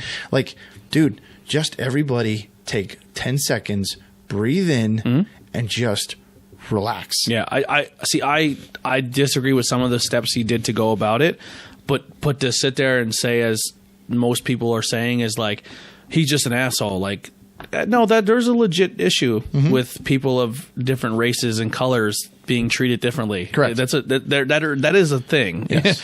And for you as just like a white dude or a white girl to be like, that's not real. It is. Yeah. It is. It's huge. Like, like a white dude can rob a bank tomorrow and we would forget about it in 2 weeks. Yep. If a black dude committed petty larceny in School County, he would be kicked out of the community in a heartbeat. Absolutely. Well, my thing is this too. So, on that aspect of the whole race issue, like I said, I've never in my life have I ever looked at somebody by their color. Your merit and your character and what you do defines you as a person, not you because you're white, blue, green, whatever color you are. So my thing is I get that, but my thing is like, so the whole, and it's the elephant in the room, is the whole national anthem. That started the whole thing. Yeah. So my thing is, you look at him and say, this guy's being disrespectful and he's trying to why would he do that? And of all the things in the world to do, you do the national anthem. So his thinking is, listen, I have to do something that people will see what's going on and they'll listen to what I'm saying. Without being disrespectful. Right. So there's his. Now, from the other standpoint, my name is John. I had 2 uncles that served and both died, somewhere defending our freedom, no matter how you look at it as what. They're like, that's the worst thing in the world you could do, is you're literally saying that they died in vain for nothing. But he got his idea for kneeling for the anthem from a soldier. Right. Yeah. Exactly. But that's the thing. People don't read all into it because you read the slurry that comes on Facebook and everything else. If you're right wing and you listen to right wing news, they portray him as he hates the military, and he doesn't. They paint him into a box. Right. You know what I mean? He took a knee. Now, if he could have sat there and flipped 2 double birds, But even the whole national anthem being played at sporting events is a sham anyway. Yeah. You think that they're doing it to be patriotic? No, that's more time to put a commercial on TV. Yeah. They didn't even back in the day, like maybe 10 years ago, probably when 10 years ago when they were doing sports on TV, the national anthem wasn't even televised. Yeah. And when it did happen, the players were still in the locker room. Because it was a huge thing on TV to have the players run out into the field, and it was like a big thing. Well, I think the only sport that is still true to it is hockey. Hockey, because hockey does the Canadian national anthem and soccer, and actually, and we started doing that this year. Our soccer team, Coach Bursick, who is the head coach, he said he actually decided to do international style. So what we do now is you go to the middle, you come up to the middle, you come out, and then what you do is literally is you step out, you give a wave, you step back in. There's no. It's just it's more solemn, I guess you'd say. But like hockey, I mean, those guys, they do the Canadian national anthem, and they do the American, and it's done. It's right now. My thing is, we just went. I was at the Penn State game on Saturday, and they did the national anthem. For me, it was amazing because you had the entire stadium singing it together. That's the way it should be. Mm-hmm. But now you notice, like before the football games, a lot of them don't even do it anymore. I was at Notre Dame this year. They did it. Yeah, I mean, the NFL games, they don't even cut to it anymore unless it's like a big game. Like if it's a Thanksgiving game, if it's Super Bowl, any of the other games, they go right past it, and it's right. You know what cracked me up too? I was in an establishment, a bar, and this is when the Colin Kaepernick thing was at its peak. And they're like, this bum won't even stand for the national anthem. And then it's playing on TV, and not one person stood up at the bar. Down. And I was like, yo, hypocrites. I understand. Take your hat off. Yeah. Oh, man, I will tell you what. That is, I have been at games where somebody has not taken their hat off, and I will let them know it. Like that, to me, you can be an American. You can be an American, and you don't have to be crazed about it. Mm-hmm. Like me, when I'm at a game, boom, my hat comes right off. Mm-hmm. I hold my hat behind my back. I stand there solemn. When we're on the field and we have the national anthem playing before a soccer game, all the girls line up. They look forward. That's all I ask for them to do. Mm-hmm. Just recognize it. You can believe in whatever you want, but just I took a class. We were taught in Monte area in like 3rd or 4th grade by our music teacher the history of the national anthem and the story behind it and what each lyric meant. Mm-hmm. And I was like, that's kind of cool. It was. Did you, when you were in school, did you guys still do the Pledge of Allegiance? We did. Yeah, I think we did. Yeah. I think we might have hated it. I hated it. I think we did it. Well, we were lucky enough in Blue Mountain, they actually gave you, like, you didn't have to say it. Yeah. They just asked you to stand up. Yeah, 100%. That's how we work too. Which is cool, because I think that's how you walk the rope. Is you allow either person to do it the way they want to do it, and which I think is great. Yeah, that's and the good but shitty thing is regardless of what someone does or doesn't do for a Pledge of Allegiance or a national anthem, the same soldier who went and died and fought for your freedom are the same ones who gave you that the freedom to do it or not do it. Right. So I mean, freedom goes both ways, even if it's person's being an asshole. And you'll have a lot of soldiers and stuff like that, and they will specifically say that, like, hey, listen, I did what I did to give you the option to do what you're. Me personally, coming from my my wife would kill me, but coming from my background, like, I want my daughters to grow up knowing to respect it. 100%. And I'm not going to tell them, like, listen, if you don't sing, you're not coming here again. Like, you must sing. Like, I won't tell them that, but you will stand and you'll acknowledge it, and you'll be humble, and you'll. I had a guy one time give me shit because I didn't put my hand over my heart, and I was like, I stood at like attention, and I just respected the flag, like. Dickhead, like, just shut up. Yeah, like I said, when we're at the games, usually what I do, I have my hat on. I usually will take my hat and I'll just put them both. Like, I just put them behind my back and I just stand there and it is though. It's like I said, it's. How about the one game? I guess where like an 8-year-old kid wasn't acknowledging the anthem. Did you hear this story? And the dude came off the bleachers and grabbed the kid by his neck and picked him up and slammed him on the ground at like a high school football game. It's ridiculous. Like, and almost like really hurt the kid bad. Yeah, well, I mean, because he didn't acknowledge like, dude. Hey, listen, if that's someone's choice to not do that, you know what? Just why bother? Why waste the world is so let him short. go. Yeah, let him go. It's not gonna hurt you. It's not gonna hurt them. Hey, if they want to be that way and be an idiot and do their own thing. Yeah. Oh, well, freedom goes every way. Just because freedom doesn't work for your agenda doesn't mean somebody else can't do it. Right. Yeah. Exactly right. It just, it is. It's just, it's a shame. It's just a shame that, socially wise, the world is just rough. So yeah, it's very hard because I always try to play devil's advocate for both sides. Like, especially like someone's like, oh, well, I don't like this. And I'm like, oh, at first, like I have my general reaction to it, like where my brain immediately just goes like, oh, that's stupid. And then I go, well, all right, let me take a second here. And let me see why this person might not like that. And then I say, all right, I can deal with that. And then I like, all right, it's like a perfect example we've talked about a few times in the show. Like, there's certain words, obviously, and like racial slurs. It's weird to me that everybody is so comfortable to use every single racial slur except the we'll just say the N-word. Right. Right. And I think all racial slurs should be treated the same. If you're going to treat one the same way, all of them should be treated the same way. Like, if you're so comfortable to do like a Asian one because it's culturally accepted to use the Asian one, then you should treat that one the same way you treat like, you know what I mean? Like, yes. You hear people all the time like, oh, I won't say that one, but I'll say this one. And they make fun of the Chinese guy when they're ordering their food. It's like, no, dickhead, you should treat it the same way you treat the other forbidden words. Right. And that's not me being PC. That's just respecting people. Right. Because you're not doing it to be funny. That's venomous. Or like when people use like gay slurs. Yeah. Like, you know what I mean? Listen, I'm a white kid from Schuylkill County. I called my buddies the F word and the G word every single day. That was our normal talk. Yeah. I called people, retarded, and I would never say that now. Like, I would never refer to something or someone as that because I've learned that means something differently now. You know what I mean? And it's just not good to do it. Yep. And it's not me saying like, oh, you bought into the PC culture. No, it's just me trying to be a better person. You grew up. Yeah, you grew up. You grew up. You sort of realize that. Like, I agree. Like, I always love the stereotype where two black rappers can call themselves something, but heaven forbid anybody else on the planet says it, it's automatically like, whoa, like, what do you mean? Me personally, I would never. I was raised, and I won't act like I'm a choir boy because when we were kids, exactly that. We would say all the time.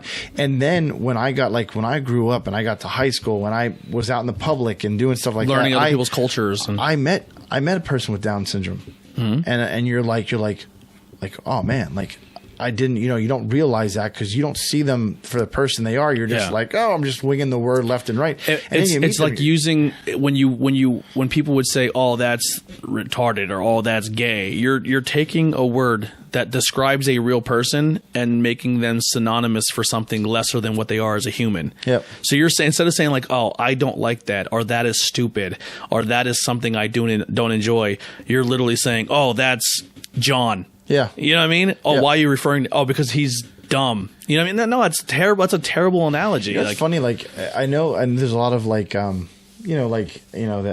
LBG community and stuff like that. Listen, there's some things on that I still don't understand, but you know what? It's none of my business. Yeah. Well, my thing was, and I find it weird. Like, I know a lot of, I mean, give them credit. They've fought for a lot of different, prejudices and stuff like that.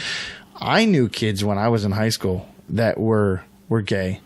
We knew them. And you know what? I don't think we ever made fun of them. We might know, hey, John's, John likes other guys or something like that, or Jane or something like that. I don't remember us. I honestly, can I say it seriously? I don't remember us ever so somewhere in between there. I couldn't imagine if you were someone who grew up in the Monty area school district the years I went there, if you openly as a dude came out gay, you would have had a hard time. The only thing I can think of is maybe because our school class was so huge. Yeah. And not everybody, like I say today, there was 290 90 some kids in my class. I guarantee it to this day, I don't know them all. Yeah, I can pretty much tell you every kid that graduated. Yeah, so maybe like that's my wife. My wife, I think she said her senior class had like 80 some kids in it, and I'm like, probably even less. So I mean, I can understand it, and that is too another thing too. It's the area of where you grow up. Mm-hmm. That has a big deal to do with it too. I mean, if you're one of those, and I guess you could say, like, I don't mean to stereotype it either, but if you're in that hard-nosed coal region, man to man. The north of the mountain and the south side of the mountain are two different cultures. I'm a flatlander. I'm from the flat area. Yeah. I always joke around with my Pottsville friends. They're like, "Oh man, be careful going into this Pottsville bar." I was like, "Why?" And they're like, "Oh man." I'm like, "Let's go walk around Monty City at 3 a.m. Yeah. Are you crazy?" I'm like, "I would do that right now." Like, you find that the way to find the tougher towns in Schuylkill County is the amount of bars per block. Yeah. Like, Monty City and Shenandoah in the 40s was Monty City was considered the drinking capital of the country. Country. That's crazy. And number 2 was Shenandoah. It had Monty crazy. City had 173 bars.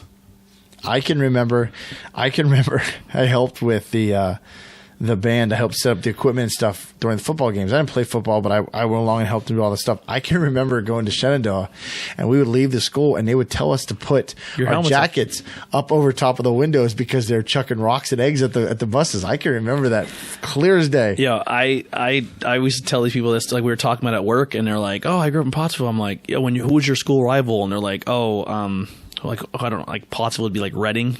Yeah. And I'm like, "All right, when you'd play Reading, would it get bad at games?" So I'm like, "No, not really."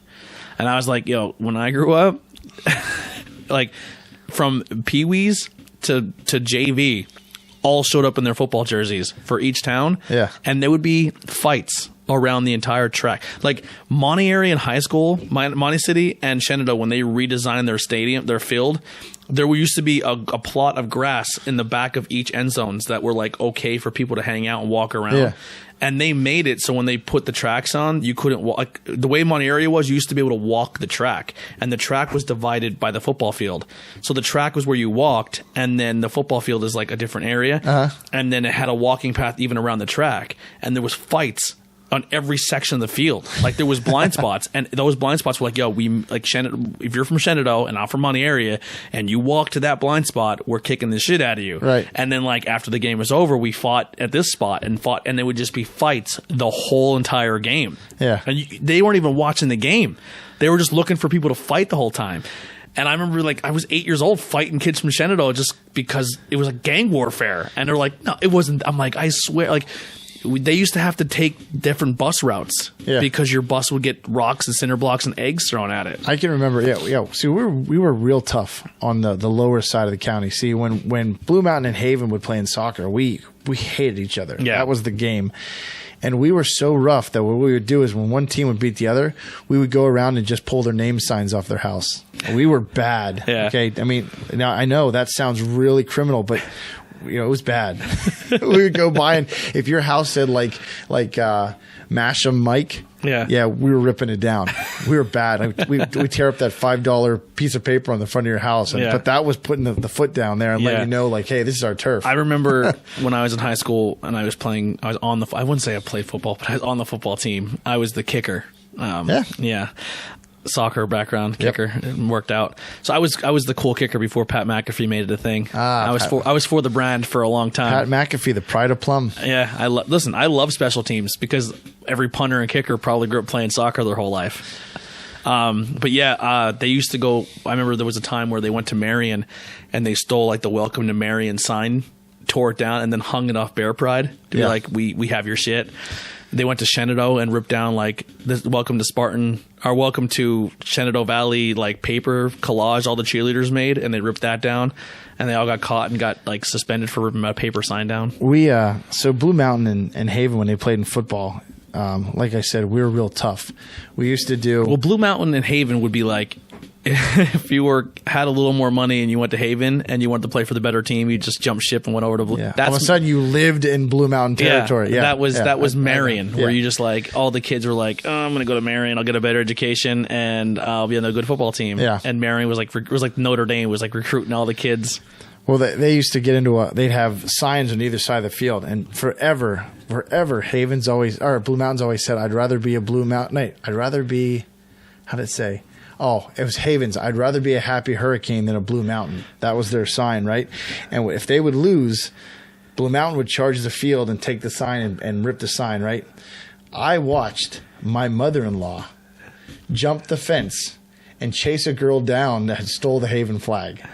And when I say that, my wife's family, they're Haven at its, like, her grandfather was. Well, Haven has that. They have a state championship. Yeah, yeah, they do. Yeah, anyway, into that.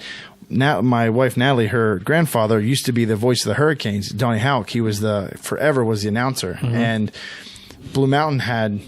So the sign was cut down a few years ago. Well, this is probably like 10, 15 years ago now. Somebody had come and cut the state championship sign down.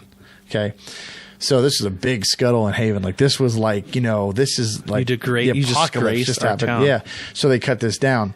So her grandfather is announcing the game the next week after this happens and says this whole thing about, we traveled through Auburn, we traveled through New Ringgold, we traveled through all these places in Blue Mountain, and no matter where we looked, we couldn't find a state championship banner. So he does this, so he ruffles their feathers. So then their administration fights back, and it's just anyway, it was two Blue Mountain kids that cut down the sign. Yeah. And it just goes back and forth for like weeks. This was like, you would have thought like, there was an assassination. Yeah. It was just all over the news. The favorite. Can you believe this state championship sign was cut down? I mean, granted, that's a prideful thing, but it was a little. I'll tell you crazy. what, though, I give a lot of like. It's weird to see like football now. Like, Monty area is actually a good program, and Shenandoah used to be a powerhouse, like always, and they're struggling to keep kids on the team. Did they cancel the end of their season? Shenandoah and Marion didn't have enough kids to staff a football team. That's crazy to me. Now, on the flip side, you're also looking at Marion, who refuses to open the doors to a soccer program, and Shenandoah, who, if they open the doors to a soccer program, would probably be one of the best soccer programs in the school county. Yeah. And I'm not trying to be racially biased, but they have a very large Hispanic community that want to play soccer. Right. And they all end up going to Nativity because that's the only place that accepts them. And Nativity's boys team is not terrible. No. You know what I mean? Well, that's like we played Nativity's girls team this year. And last year we play them every year, but it's funny because it's funny to stand there in line and hear a girl's name announced, and it's like Schuylkill Haven, Pennsylvania, and you're like, where are Schuylkill Haven? Like, and then you see the next one, Blue Mountain, and then you see Pottsville, and you're just thinking to yourself, like, how did they, but that's where that's where they do it. Yeah. It's a good thing and it's a bad thing, because it's a good thing where, like, hey, you're opening it up to anybody and pulling anybody in you can, but it's a bad thing where you're taking talent from somewhere else on the benefits of being well. But yeah, they're soft. I mean, unless you are super religious and that's your prerogative and that's the reason you're there, then cool. But if you're just there because you want to be on a super team, what percentage do you actually think is the religious fundamental? I would say it's probably 75 not and 25. Yeah. Let's just call it like it is. Yeah. But yeah, it's interesting. But how was it? Berwick used to say that, like, listen, we don't recruit. But Mount Carmel would redshirt. Remember they were redshirt in school? If your dad needs a job, I know John that works down at this place and he'll hire you. And if you need a house, I know Jane that owns the real estate company down the road. And if you're looking for this, if you need a car, I know so and so that's soon. And they give everything around, but we're not recruiting. We're just helping a fellow human. I just remember growing, like, I wasn't on the basketball team, but I obviously, because Monty area, I was proud because we were a tiny school. And I remember we'd just be like, all right, states and districts are coming up. Monty area versus Pottsville. We're going to kick the shit out of them. We're going to be a tiny school, and we're going to go in there, Mickey Holland basketball, and we're going to fuck shit up. Like, we were our problem was we'd always do really well, and then our first round of playoffs was always ACC, Allentown Central Catholic, and it was like, oh man, that's the juggernaut. You got to get through them. Yeah, Monty area, we couldn't win football games, but you put us on a wrestling mat or you put us in a basketball court, we made some noise for a tiny school. But going back to, it was crazy to see two big schools, struggling to get teams and get players. When the injury happened at North Schuylkill this year, Shenandoah, who takes very big pride in they shut down a state highway, Yeah. 54, and they paint a giant devil helmet in the center of town. And once that kid got hurt, they went in and redid the helmet and put a Spartan helmet in the center of town, which I thought was a cool nod. I think it's horrible. And like I think, did I just see somewhere he's out of ICU? Actually out of, Yeah. But that was is he functioning? Is he speaking? I think what's happened was, like I said, don't quote me on this, and if anybody out there knows that, don't blame me. But from what I heard, whatever it was vertebrae injuries, and he was, as they would heal, he was going to get all, like, everything. I think he had all the function, like his hands and legs, but it was swollen, and it was preventing him from having full mobility. But supposedly he's going to recover. And he was the one. They said he was the one that made the hit. Yeah. Yeah, he lowered his helmet to make the hit and just went out. And that's another thing, too. I mean, you were talking about the schools and losing players. That's a big thing, too. I think Haven's team only had maybe 30 kids in their football team this year. From times I can remember the entire sideline being players. Yeah. So I don't know if is that a bit of, a little scared? I don't want to take pop shots at coaches, because I don't want to say all coaches are the same, but I know growing up, I had a lot of experiences, just kind of we were talking about earlier with soccer, where a coach didn't really care about your well-being, and they would try to get every single kid in town to play football because it was a cool thing to do, and they would have a team of 65 kids, and they'd only play 13 of them. Yeah, both sides of the ball. So you have 30 kids sitting on your sidelines who are just literally used as beat as bags for a practice, and then no matter what that was happening, 30% or 56% of your bench was never going to see a second of game time, and the same 15 kids played both sides of the ball the entire game. Oh yeah, and it's just like, and I think that's might have what's killing Schuylkill County sports. They're like, why the hell would I go out? And it is what it is, but how many schools you go to and you're like, well, your last name is this and your mom's on the school board, or your mom used to be a teacher, or your dad's a teacher, and you're getting the starting spot. Do that kids always deserve it? Sometimes not. Yeah. And then you're a kid who goes and busts his ass every day of practice, and you're never going to get a spot because the spot you want to play at is just never going to be in the cards for you because you just don't have the right last name, or your mom's not on the boosters, or something crazy. And I think that culture of just kids like, why would I go out and risk getting hurt at a practice when I'm never going to see the field? Yep. And I'm not going to waste my time. I think in the soccer community, I've noticed a lot more kids playing for traveling teams, and I solely think a lot of that is the fact that that's their way to make their mark. They get on these teams, which maybe they're the only one from their school. Nobody knows them. They're their own person. They get to make their own way. They get their own path. And what they do is they usually they filter out, play these, and then once they get to the, say, junior high school level, then they come back in. And I think that's the way is to break out of that, where, like, hey, my dad knows the coach. I'm never, like, he doesn't like my dad. I'm never going to get play. And I've seen it. You probably have too. I've seen it firsthand, playing alongside kids that were never going to get a chance. Yeah, never going to get a chance. And and it's unfortunate that way, but.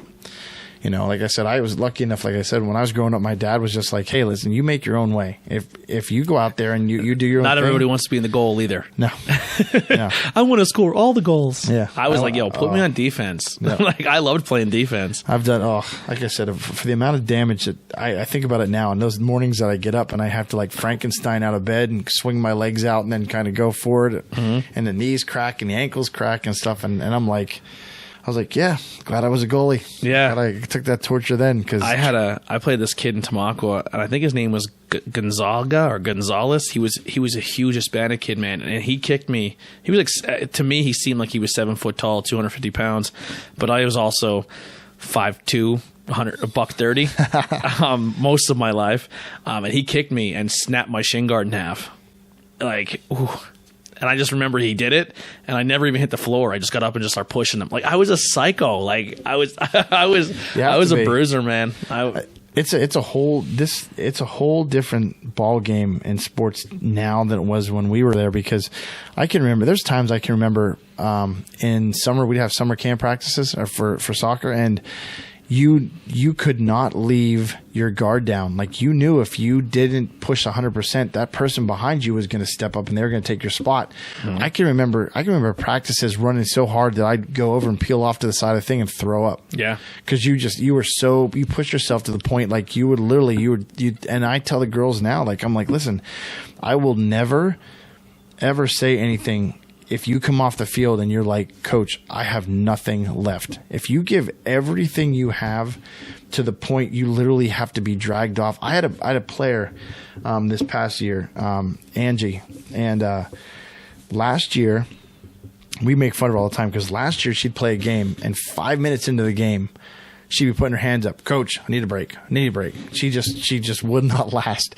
Something was hurt. Something was going on. She was out. She was tired. And so she was a senior this year. And she came in gangbuster, and just like, she was like, I'm a senior now. I'm going to be a captain. She told me first game of the year, we're making districts. I want to make districts and be the first one to make districts in 5 years. I'm going to do this. We're doing it no matter what. She played 80 minutes. Every game in the season.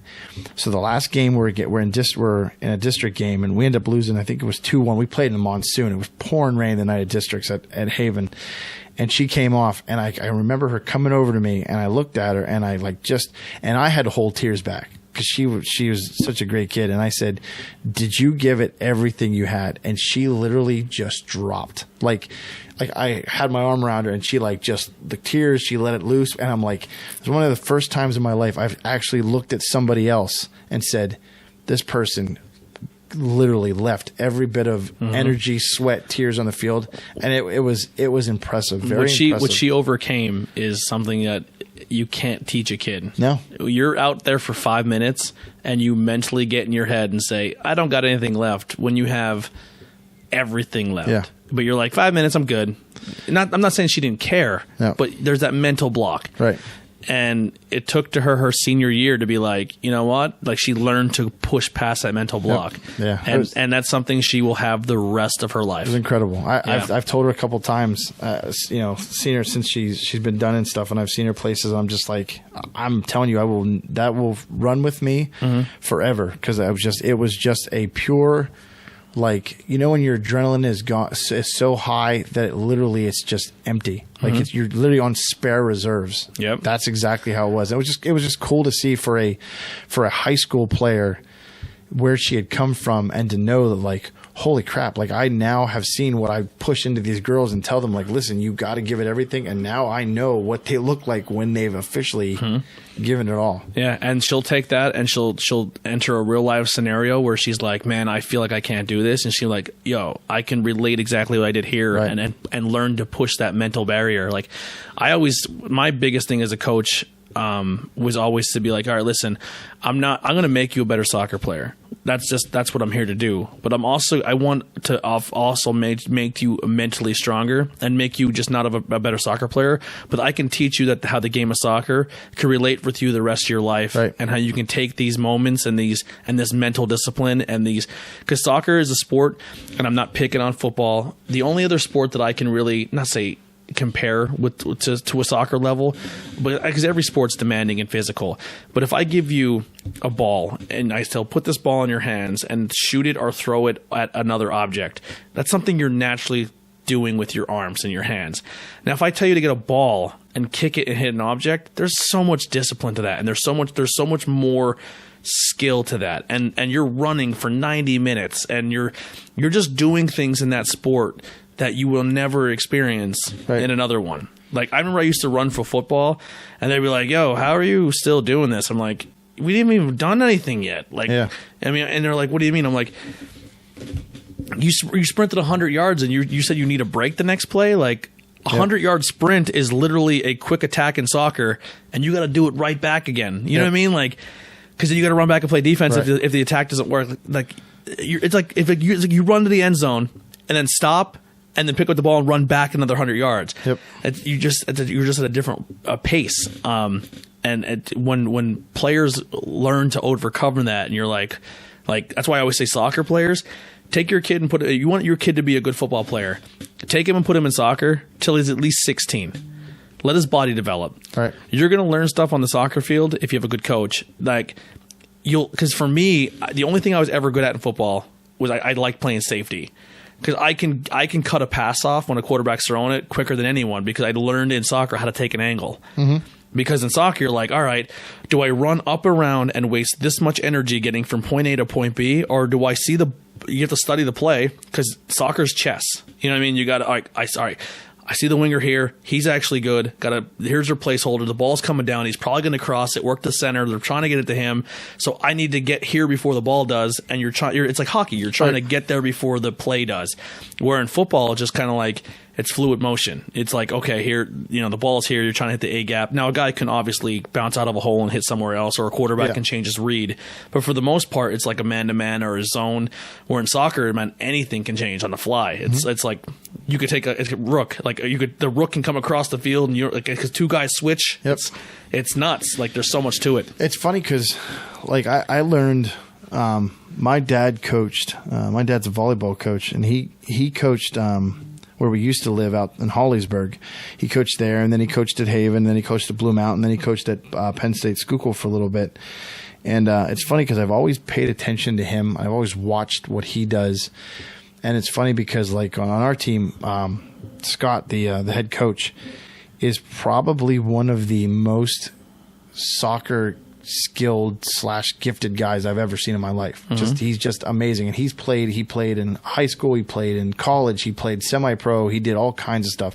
And he's mentally, he owns the game. He knows that kind of stuff.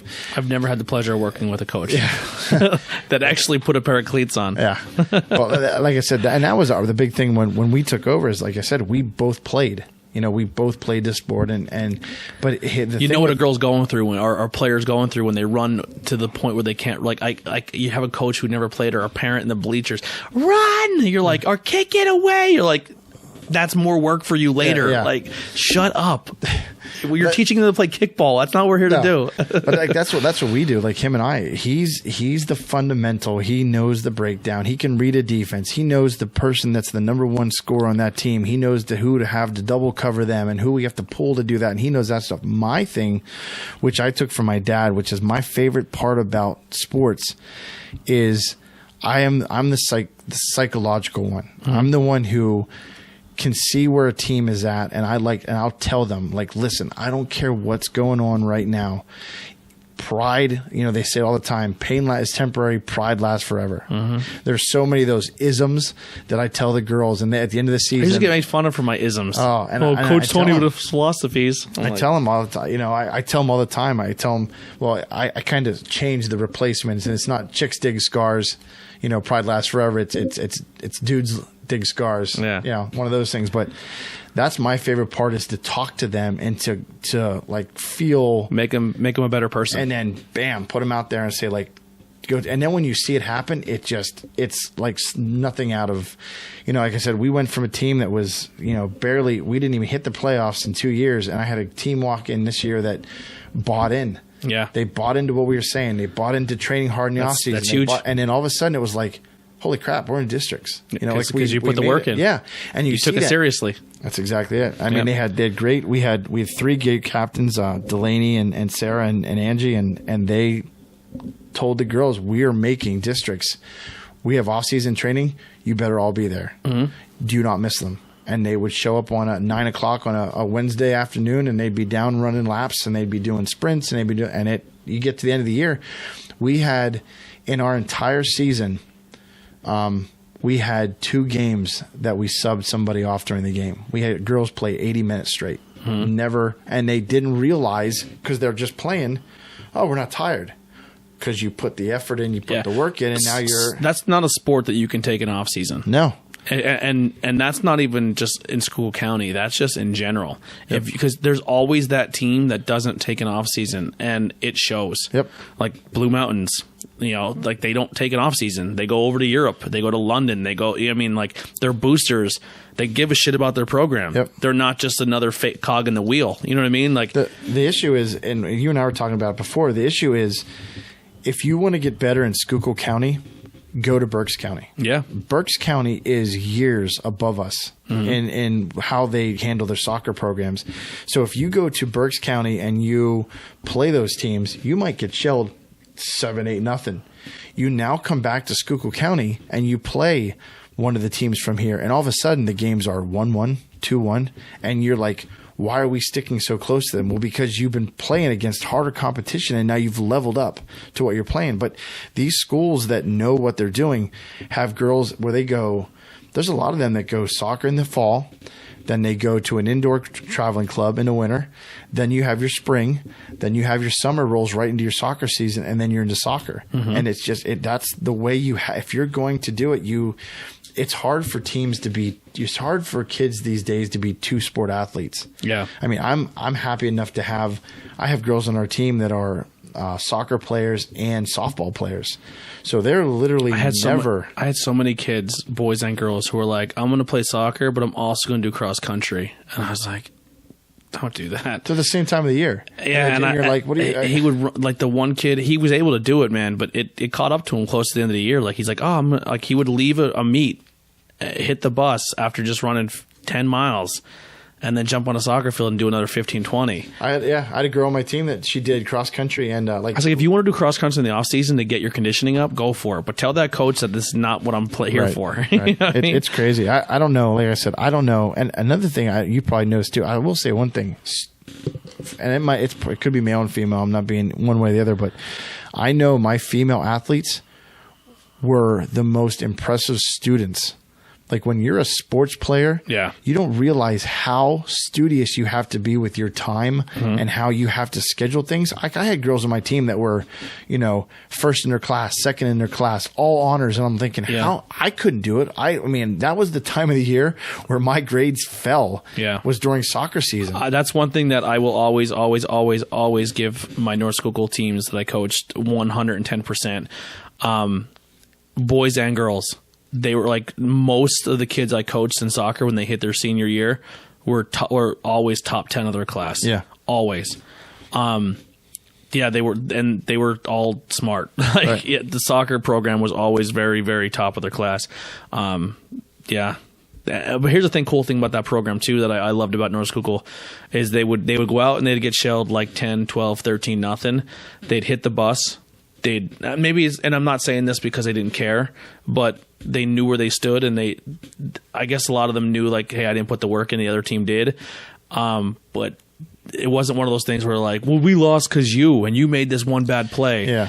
At the end of the game, they were all still buddies. They were all still friends. They learned how to have a good time. They were out. They were having fun. Yep. But at the same point, there has to come to that point where you're like, do we want to have fun or do we want to get a little competitive? I had 2 years ago the first 3 years I was there. Every year except for this year, we had divisions where we had the seniors all hung together, the juniors all hung together, the freshmen all hung together, the sophomores. Yeah, North Schuylkill didn't have that. Well, we were like that. Yeah. And now this past year, from our seniors to our freshmen, they got together on the weekends and had like sleepovers. Mm-hmm. They went like hiking together. They went to our seniors together. Our seniors would pick up some of our freshmen and make sure they got to practice. It was amazing. But like to see where like the 2 previous years where they wanted nothing to do with the other classes to this year, and like I said, the proof's in the pudding. They're changing the culture. It's exactly what it is. Mm-hmm. They all got along. That was a thing that I was learning about North Schuylkill a little bit more with the girls and the boys. Is the year I came in, they're like, oh, all the senior girls would treat us all like shit,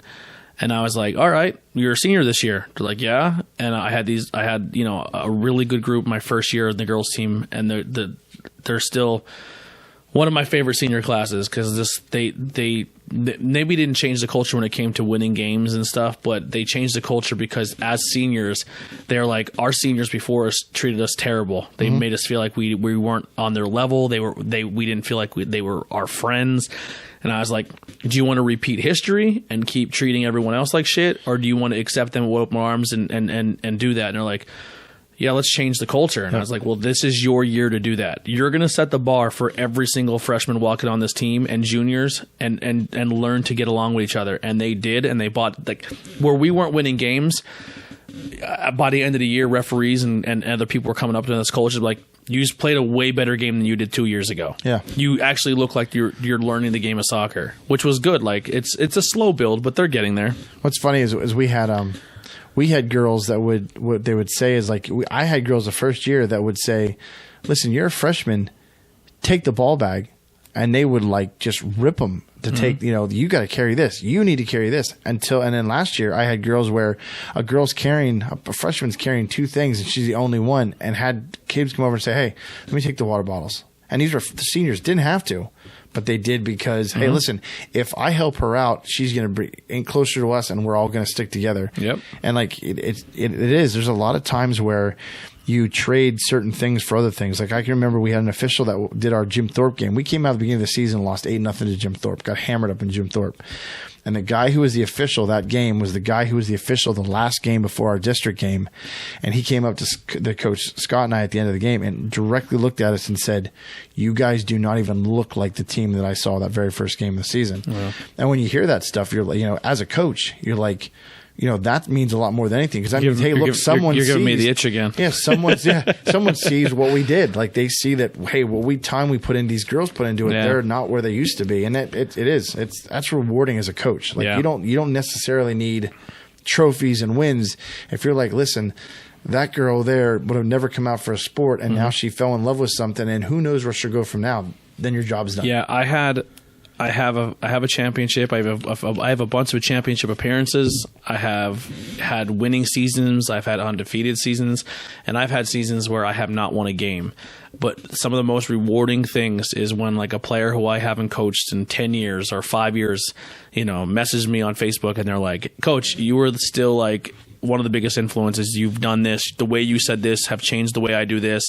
I've had players who said like, "Coach, I was going through some things and I sent you a message on Facebook at 3 a.m. and you were like, are you good?" And I had a conversation with them till 4 a.m. to make sure they were fine. Like that's the stuff that I will trade over a soccer game any day of the week. You know what I mean? Like it's just, we did, my, which would have been my, freshman year of coaching, my first year. We had the girls, nobody knew us, and they said to us, they wanted to get to know us and everything like that, but they wouldn't ask. They wouldn't come out right and like, who are you, coach? Mm-hmm. So one of the girls on my team, she said to me one day, we were getting ready to go home, and she's like, "Coach, I don't even think we even know you. Like, how can you coach? How'd she say it? How can you expect us to follow you if we don't know you, right?" So I went home and I kind of took it to heart I was like, wow, they really want to know me. So I ended up I wrote this like 3-page paper, and it was called "Who Am I?" And it told them everything. It told them who, my high school, what I did in high school, what I did in my soccer career, what I did, marrying my wife, having my daughters, where I worked, where I didn't work, what situations I went through, what stuff I, accomplished, and drove them this whole thing. And like, it got passed over everywhere. But I said, that's who I am. Like, you want to know I always, if you ever saw the movie by Mel Gibson, it's We Were Soldiers. There's a quote in that where the officer, the captain says, he's like, you can't expect men to fall on you if you're not the first one on the field. Mm-hmm. The one in charge should always be the first one on the field and the last one off the field. So when I was last year, when I had one of the girls on the team, Bella, who was one of my captains, I said it to her. I said, listen, I said, if you've ever watched, I said, a captain should be the first one on the field to start stuff, and you should be the last one off. And I can still remember that she would come on, she'd open up to get the balls up, she'd get everybody going, and then at the end of the night, as everybody left the field, she was the last one to go off. And I kind of said to her, do you understand what I'm saying by that? And she's like, yeah. She's like, you're leading, and then you're also making sure that everybody else is falling behind. And it's just, it resonates. Mm-hmm. Like if you get them to understand that, they're like, all of a sudden it's like the light bulb clicks and they're like, oh, I know what you mean. Mm-hmm. But I said, I told them, I said, I can't expect you guys to be a coach if you guys don't know who I am. How can you say, oh, he's serious now, or oh, he's not serious now, or oh, what, hey, if he can do this, I can do this. Yeah. I used to like during warm-ups or practices, during like stretches, I would go up and just like stand next to somebody and just like kind of get give each person a little one-on-one time, or like on the way to a game. Yeah. How was your day? Just like instead of sitting, you know how the coaches usually sit in the front of the bus and they kind of just, I would get up out of my seat and I'd go find a player and I'd sit down, like, what are you doing? I'm like, let's get to know each other. Yep. You know what I mean? And then I'd have like a few other girls like kind of climb over the seats and be like, oh, coach is talking. I'm like, yeah, let's figure it out. And the coach's like, why are you doing that? I'm like, because I'm building a relationship. Yep. Yeah, we used to do a thing where if you're the first one at practice, the second one to come had to give you a handshake. Mm-hmm. And then the next person had to shake those, and the next person. So if you're the last person, you went through and you know, like I used to get to practice and I would go around, I'd fist bump everybody. That's exactly what I do. You know, I would do that, and then like every player would show up. I'd how was your history test today? Mm-hmm. How you doing in this? Do you need help in this? That's the small things. Yeah, and they respond to that, and people don't realize you don't have to be the guy. You don't have to be the putting your thumb on somebody and just pounded it into them all the time. You just like, hey. Did you ever grow up and have a coach that you couldn't have a conversation with? Like, you were just like, oh, you don't go talk to coach. I had a coach like that. One year I played football. I never played football again a day in my life. Yeah, because I had a coach that I never played football. And I tried to find out what I got to do. And he was too busy to deal with me because he needed to deal with his top stars. Yep. And I came to my dad and I said, you know, I'm not going to play football anymore. My dad said, you tried it. If you don't like it, now you'll never be able to look back someday and say, you know, oh, I wish I would have did this from school. I wish I was in this. But that was his fault. All right. Well, I kept you pretty long here. I do apologize. I didn't even realize I'm just talking. So we'll wrap it up here. I was going to do a pod deck question, but we'll save it for next time. But definitely come back, man. Bring your friend that likes wrestling. This is a good time. Absolutely. That's why that's the best, because like I said, we've been sitting here and I've just been chatting to chat. Just when the recording actually started, we're at like 2 hours. Yeah. God bless you for having to edit this later. Yeah. You know that's going to be. It's not too bad. This new piece of equipment saves me a lot of editing time. Yeah. Good. But it's been awesome, man. It was a good time. Anytime you want to come on, let me know. We'll work something out. You don't want to say that because you're gonna start something there, and then I'm gonna hold you to that. You know? No, 100%. I want it. Let's do it. I'll bring my buddy Matt next time. I'll get him because he's the wrestling guy. He knows all. I'm gonna come out to some soccer games this year. All right. Yeah, man, you're giving me the itch, man. I want to get back out there. I love it. I was very fortunate to get asked to do it, and I couldn't have been more thankful. Yeah, so it was good. The only problem is my work schedule now. I work till like 8 o'clock at night every night, so coaching would be almost impossible. Like the only thing I have off is the weekends, like weekend mornings. But yeah, we worked it out. Luckily, the guy that's the head coach, he works for the school district, so he's done early, and then I work for the rec, so I'm usually done by 4. So we're hitting right as practice starts. Yeah. So it's a good time. But yeah, I don't know what I would do. I'd be like sitting at home, just like, what do I don't know. I used to tell Heidi would be like, soccer season rolled around. See you in the spring. Yeah. I've said a bunch of times, my wife is an absolute godsend because she watches the kids and she takes them places, and she has never once told me, you know what, I don't know if we really should do this anymore. She's like, you need to do this. This is what you're supposed to do. I want you to do this. And it's been incredible. I could not do it without her. There's so much behind the scenes stuff when it comes to a coach that you don't realize. Like if you're one of those parents like, oh, he's just this and he's that, man, they're taking time away from their families. You have kids. I didn't, but and most coaches wouldn't trade it for the world. No. You know?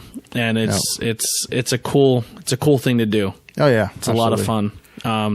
But yeah, man, thank you so much. We'll catch you guys next time. If you've lasted this long, I didn't say it in the beginning, but hit that like and subscribe button. Help us out. We're stuck at like 330 or 40 subscribes. But look for all the pages, because there's all a bunch of pages. Yeah, well, all the content, like if you want to watch or listen to the show, is all in one spot. Yep. But like Facebook, we separate them because like if you're not a wrestling fan, I don't want to flood you with something you're not interested in. So that's why we kind of separated on Facebook. Mm-hmm. But yeah, man, subscribe, hit that subscribe button, and help us out, because if we hit 1,000, YouTube pays us, you know. So thank you so much, man. It was a blast. Absolutely, buddy. I appreciate it. Thank you very much. We'll wrap it up there. Here's some outro music by Vito again. See you guys next time. Just living my life, just living my life, it's my time. Just living my life, just living my life, just living my life, it's my time. Athletic at the peak of my life, slipped a couple times, I was speeding on ice. Never took a risk, then you cheating your life. You never took a risk, then you cheating your life. It's a hole in my heart, probably never be filled, and part of me thinks it'll never be healed. I lost some of my family to the dope. Overflow my mind with positive vibes, that's how I cope. They ask if I stop, I tell them no. Speak foul on my name, clean your mouth out with soap. I'm crying right now while I'm writing this shit. I'm dying inside just from fighting this shit. Amidst all the darkness, I see light in this bitch. Give me one small spark and I'm igniting this bitch.